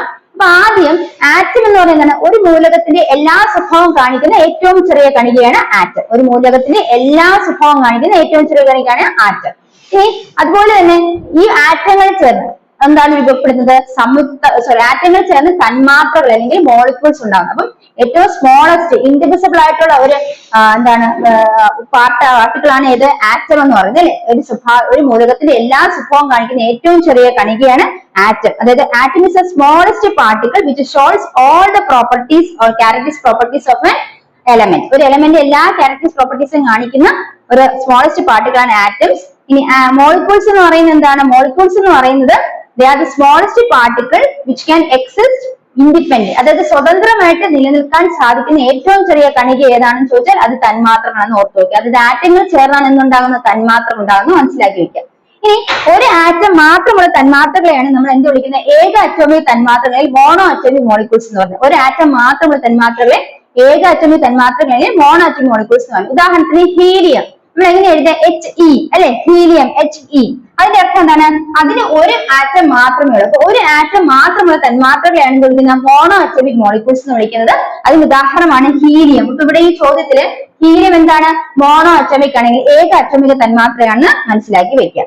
അതുപോലെ ഹീലിയം, നിയോൺ, ആർഗോൺ മുതലായ മൂലകങ്ങളെല്ലാം പ്രകൃതിയിൽ സ്വതന്ത്ര ആറ്റങ്ങളായിട്ടാണ് കാണപ്പെടുന്നത്. ഇവ ഒരു ആറ്റം മാത്രമുള്ള തന്മാത്ര. അപ്പൊ ഹീലിയം, നിയോൺ, ആർഗൺ എല്ലാം എന്താണ്? പ്രകൃതിയിൽ സ്വതന്ത്രമായി കാണപ്പെടുന്നവയാണ്. ഇത് ഏക അറ്റോമിക തന്മാത്രകൾക്ക് ഉദാഹരണമാണെന്ന് ഓർത്തു വയ്ക്കുക. ഇനി അടുത്തത് മനസ്സിലാക്കേണ്ടത് എന്താണ്? ഒരു വിത്ത് ടു ആറ്റംസ്, അതായത് മോളിക്യൂൾസിൽ തന്മാത്രകളിൽ രണ്ട് ആറ്റംസ് ഉണ്ടെങ്കിൽ രണ്ട് ആറ്റങ്ങൾ ചേർന്ന ഒരു തന്മാത്ര ഉപയോഗിക്കുന്നത് അതിന്റെ ദ്വയ അറ്റോമിക് അല്ലെങ്കിൽ ഡൈ അറ്റോമിക് മോളിക്യൂൾ എന്ന് പറയും. ഉദാഹരണത്തിന് ഓക്സിജൻ എപ്പോഴും നമ്മൾ O2 എന്നാണ് എഴുതുന്നത് അല്ലെ, ഹൈഡ്രജൻ എപ്പോഴും H2 എന്നാണ് എഴുതുന്നത്. അപ്പം അവിടെ എന്താണ് അത് സ്വതന്ത്രമായി നിൽക്കുന്ന അവസ്ഥ എന്ന് പറയുന്നത് രണ്ട് ആറ്റങ്ങൾ ചേർന്ന ഒരു തന്മാത്രയായിട്ടുണ്ടാകുന്നു. അതാണ് H2 എന്ന് പറയുന്നതാണ് ദ്വയ അറ്റോമിക് ആണ്, ഡൈ അറ്റോമിക് മോളിക്യൂൾ ആണെന്ന് മനസ്സിലാക്കി വെക്കുക. അപ്പൊ രണ്ട് ഹൈഡ്രജൻ ആറ്റം ചേർന്ന് H2 അല്ലെങ്കിൽ ദ്വയ അറ്റോമിക് മോളിക്യൂൾ, അതാണ് എന്റെ സ്റ്റേബിൾ ആയിട്ടുള്ള സ്ഥിതി എന്ന് മനസ്സിലാക്കി വെക്കുക. അപ്പൊ എന്താണ്? Those two atoms are called diatomic molecules അല്ലെങ്കിൽ ദ്വയ അറ്റോമിക തന്മാത്രകൾ. അടുത്ത ബഹു അറ്റോമിക എന്നാണ് ഒന്നിൽ കൂടുതൽ ആറ്റംസ് ചേർന്നാണ് ആ മോളിക്യൂൾ ഉണ്ടാകുന്നത്. ഒന്നിൽ കൂടുതൽ ആറ്റംസ് ചേർന്നാണ് ആ തന്മാത്ര ഉണ്ടാകുന്നത്. അതിന് ബഹു അറ്റോമിക തന്മാത്രകളിൽ എന്താണ്? പോളി അറ്റോമിക് മോളിക്യൂൾസ് എന്ന് പറയും. ഉദാഹരണത്തിന് P4 എന്ന് പറഞ്ഞാൽ രണ്ടിൽ കൂടുതൽ, ഒന്നിലല്ല രണ്ടിൽ കൂടുതൽ. ഒന്നാണെങ്കിൽ ഏക അറ്റോമിക, രണ്ടെണ്ണാണെങ്കിൽ ദ്വയ അറ്റോമിക, രണ്ടിൽ കൂടുതലാണെങ്കിൽ എന്ത് വിളിക്കും? ബഹു അറ്റോമിക് അല്ലെങ്കിൽ പോളി അറ്റോമിക്. അതാണ് P4. എന്താണ്? P4 S8, അതായത് ഫോസ്ഫറസ് P4, സൾഫർ S8. ഇതൊക്കെ ആ തന്മാത്രകൾക്ക് ഏതിന് ഉദാഹരണമാണ്? ബഹു അറ്റോമിക് തന്മാത്രകൾ അല്ലെങ്കിൽ പോളി അറ്റോമിക് മോളിക്യൂൾസ് ഉദാഹരണമാണ് മനസ്സിലാക്കി. അങ്ങനെയാണെങ്കിൽ എന്റെ മക്കൾക്ക് ഈ പറയുന്ന ചാർട്ട് സിമ്പിൾ ആയിട്ട് ആൻസർ ചെയ്യാൻ സാധിക്കുമല്ലോ. അപ്പൊ നോക്കിയേ, ഇവിടെ ഏക അറ്റോമിക് തന്മാത്രകൾ ഏതാണ്, ദ്വയ അറ്റോമിക് തന്മാത്രകൾ ഏതാണെന്ന് നോക്കിയേ. ഫസ്റ്റ് നമ്മൾ നോക്കാം ഏക അറ്റോമിക് തന്മാത്രകൾ അല്ലേ, അല്ലെങ്കിൽ മോണോ അറ്റോമിക് മോളിക്യൂൾസ്. ഏതൊക്കെയാണ് മോണോ അറ്റോമിക് മോളിക്യൂൾസ്? അത് ഏതൊക്കെയാണ്? ഹീലിയം. നമ്മൾ പറഞ്ഞാൽ പ്രകൃതിയിൽ കാണുന്ന വാതകം ഹീലിയം. എന്താണിത്? മോണോ അറ്റോമിക് അല്ലെങ്കിൽ ഏക അറ്റോമിക് തന്മാത്രയാണ്, മോണോ അറ്റോമിക് മോളിക്യൂൾസ്. ഇനി ഏതുണ്ട്? ആർഗൺ അല്ലെ. ആർഗൺ എന്ന് പറയുന്നത് എന്താണ്? മോണോ അറ്റോമിക് ആണ്, ഏക അറ്റോമിക തന്മാത്രയാണ്. അടുത്ത മനസ്സിലാക്കേണ്ടത് ദ്വയ അറ്റോമിക് തന്മാത്രകൾ അല്ലെങ്കിൽ എന്താണ്? ഡൈ അറ്റോമിക് മോളിക്യൂൾസ് ഇവിടെ ഏതൊക്കെയുണ്ട്? നമുക്കറിയാം ഡൈ നമുക്ക് രണ്ടെണ്ണം അല്ലെ, H2 ഡൈ അറ്റോമിക് മോളിക്യൂളിന് എക്സാമ്പിൾ ആണ്, എങ്കിൽ ദ്വയ അറ്റോമിക് തന്മാത്രകൾക്ക് എക്സാമ്പിൾ ആണ്. അടുത്ത എന്താണ്? ക്ലോറിൻ Cl2, അതും എന്താണ്? ഡൈ അറ്റോമിക് ആണ് അല്ലെങ്കിൽ ദ്വയ അറ്റോമിക തന്മാത്രകൾക്ക് ഉദാഹരണമാണ്. ഇനി ഓക്സിജനോ? അതും O2 ആണ്, ഡൈ അറ്റോമിക് അല്ലെങ്കിൽ ദ്വയ അറ്റോമിക തന്മാത്രകൾക്ക് ഉദാഹരണമാണ്. നൈട്രജനോ? അതും N2 ആണ്, ഡൈ അറ്റോമിക് അല്ലെങ്കിൽ ദ്വയ അറ്റോമിക തന്മാത്രകൾക്ക് ഉദാഹരണമാണ്. ഇനി അടുത്ത് നോക്കൂ P4 അല്ലെ, P4. അപ്പൊ നമ്മൾ എന്താ? രണ്ടിൽ കൂടുതൽ ആറ്റംസ് ചേർന്നുണ്ടാകുന്ന ആ തന്മാത്രകൾ എന്ത് വിളിക്കും? ബഹു അറ്റോമിക തന്മാത്രകൾ അല്ലെ. അപ്പൊ ഇതിന് വിളിക്കും പോളി അറ്റോമിക് അല്ലെങ്കിൽ ബഹു അറ്റോമിക് തന്മാത്രക്ക് ഉദാഹരണമാണ് P4 അഥവാ ഫോസ്ഫറസ്. മനസ്സിലായോ മക്കളെ? അടുത്തത് S8 എന്ന് പറയുന്നത് എന്താണ്? രണ്ടിൽ കൂടുതൽ അറ്റങ്ങൾ ചേർന്നുണ്ടാകുന്ന ബഹു അറ്റോമിക തന്മാത്രകളാണ്, അല്ലെങ്കിൽ പോളി അറ്റോമിക് മോളിക്യൂൾസ് ആണ് S8. അപ്പൊ അതെന്താണ്? സൾഫർ ആണ് S8. അതും എന്താണ്? പോളി അറ്റോമിക് മോളിക്യൂൾ ആണെന്ന് മനസ്സിലാക്കി വെക്കുക. അപ്പൊ ഇത്രയും ക്ലിയർ ആണ് മക്കളെ. നമ്മൾ ആദ്യം മനസ്സിലാക്കേണ്ടത് ആറ്റം എന്ന് പറയുന്നത് എന്താണ്? പദാർത്ഥങ്ങളെ ഏറ്റവും ചെറിയ കണികയാണ്. ആറ്റം. അത് പദാർത്ഥങ്ങളുടെ എല്ലാ പ്രോപ്പർട്ടീസ്, അതായത് ഒരു എലമെന്റിന്റെ, ഒരു മൂലകത്തിന്റെ ഏറ്റവും ചെറിയ കണികയാണ് ആറ്റം. ഇതാണ് atom is the smallest particle of a element which shows all the characteristic properties of element. അത് മൂലകത്തിൽ എല്ലാ സ്വഭാവങ്ങളും കാണിക്കുന്ന ഏറ്റവും ചെറിയ കണികയാണ് ആറ്റം എന്ന് മനസ്സിലാക്കുക. പദാർത്ഥമല്ല, ഒരു മൂലകത്തിന്റെ എല്ലാ സ്വഭാവങ്ങളും കാണിക്കുന്ന ഏറ്റവും ചെറിയ കണികയാണ് ആറ്റം എന്ന് മനസ്സിലാക്കുക. ഈ ആറ്റങ്ങൾ ചേർന്ന് എന്തുണ്ടാകുന്നു? തന്മാത്ര ഉണ്ടാകും. അപ്പൊ തന്മാത്ര എന്ന് പറയുന്നത് എന്താണ്? സ്വതന്ത്രമായി നിൽക്കാൻ സാധിക്കുന്ന ഏറ്റവും ചെറിയ കണികയാണ് തന്മാത്ര. അപ്പൊ ഇവിടെ നമ്മൾ തന്മാത്രകൾ മോണോ അറ്റോമിക് ഉണ്ടല്ലോ, ഏക അറ്റോമിക്, ദ്വയ അറ്റോമിക്, ഡൈ അറ്റോമിക്, പിന്നെ പോളി ബഹു അറ്റോമിക്. അതെങ്ങനെയാണ്? ഏക അറ്റോമിക്കിന് ഒരു ആറ്റം മാത്രമേ തന്മാത്രയ്ക്ക് കാണുള്ളൂ. അപ്പൊ അതിന് ഉദാഹരണമാണ് ഹീലിയം, ആർഗൺ ഒക്കെ അല്ലെ. പ്രകൃതിയിൽ കാണുന്ന വാതകങ്ങളില് ഹീലിയം, ആർഗൺ, നിയോൺ ഒക്കെ എന്താണ്? ഏക അറ്റോമിക് ആണെങ്കിൽ മോണോ അറ്റോമിക് ആണ്. ഇനി നമ്മൾ പിന്നെ രണ്ട് ആറ്റങ്ങൾ ചേർന്നുള്ള തന്മാത്ര ഉണ്ടാകുന്നത് ഡൈ അറ്റോമിക് അല്ലെങ്കിൽ ദ്വയ അറ്റോമിക്. അതിന് ഉദാഹരണം ഏതൊക്കെയാണ്? ഹൈഡ്രജൻ, ക്ലോറിൻ, ഓക്സിജൻ അല്ലെ, നൈട്രജൻ, ഇതൊക്കെ എന്താണ്? ദ്വയ അറ്റോമിക്, ഡൈ അറ്റോമിക് ആണ്. ഇനി രണ്ടിൽ കൂടുതൽ ആറ്റംസ് ചേർന്നാൽ ഒരു മോളിക്യൂൾ ഉണ്ട്, തന്മാത്ര ഉണ്ടാകും, പോളി അറ്റോമിക്, ബഹു അറ്റോമിക തന്മാത്രകൾ എന്ന് പറയുന്നു. അതിന് ഉദാഹരണമാണ് P4 അല്ലെങ്കിൽ ഫോസ്ഫറസ്, S8 എന്ന് പറഞ്ഞാൽ അതുപോലെ സൾഫർ ആണ്. അതും എന്താണ്? പോളി അറ്റോമിക്, ബഹു അറ്റോമിക തന്മാത്രകളാണ്. അപ്പൊ ഇത്രയും ക്ലിയർ ആയോ? ഇത്രയും ക്ലിയർ ആണ് മക്കളെ? ഇത്രയും മനസ്സിലായോ? അപ്പൊ ഇത്രയാണ് നമ്മൾ ഈ ഒരു ചാപ്റ്ററിന് മസ്റ്റ് ആയിട്ട് പഠിച്ചിരിക്കേണ്ടത്. അപ്പൊ നമ്മൾ മൂലകങ്ങളെ, പ്രതീകങ്ങളെ കുറിച്ച് മനസ്സിലാക്കണം. അതുപോലെ തന്നെ ഈ atomic, polyatomic, monoatomic, diatomic ഇതിനെ വേർതിരിച്ചറിയാൻ മനസ്സിലാക്കണം.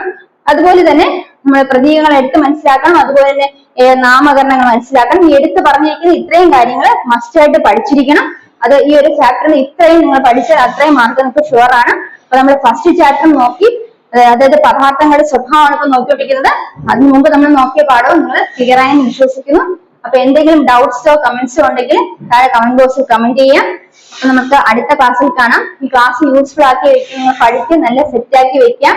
ഇത് റിപ്പീറ്റഡ് ആയിട്ട് എഴുതി നല്ല മനസ്സിലാക്കി വെക്കാം. അപ്പൊ ഇതിന്റെ റിമൈനിങ് പോർഷൻസ് നമുക്ക് അടുത്ത ക്ലാസ്സിൽ പഠിക്കാവുന്നതാണ്. ഇത്രയും പഠിച്ച് ക്ലിയർ ആക്കി വെക്കാം. അടുത്ത ക്ലാസ്സിൽ കാണാം. ഈ ക്ലാസ് യൂസ്ഫുൾ ആയെങ്കിൽ തീർച്ചയായും ചാനൽ സബ്സ്ക്രൈബ് ചെയ്യുക, ഷെയർ ചെയ്യുക, ലൈക്ക് ചെയ്യുക. അടുത്ത ക്ലാസ്സിൽ കാണാം. Bye from me. Thank you.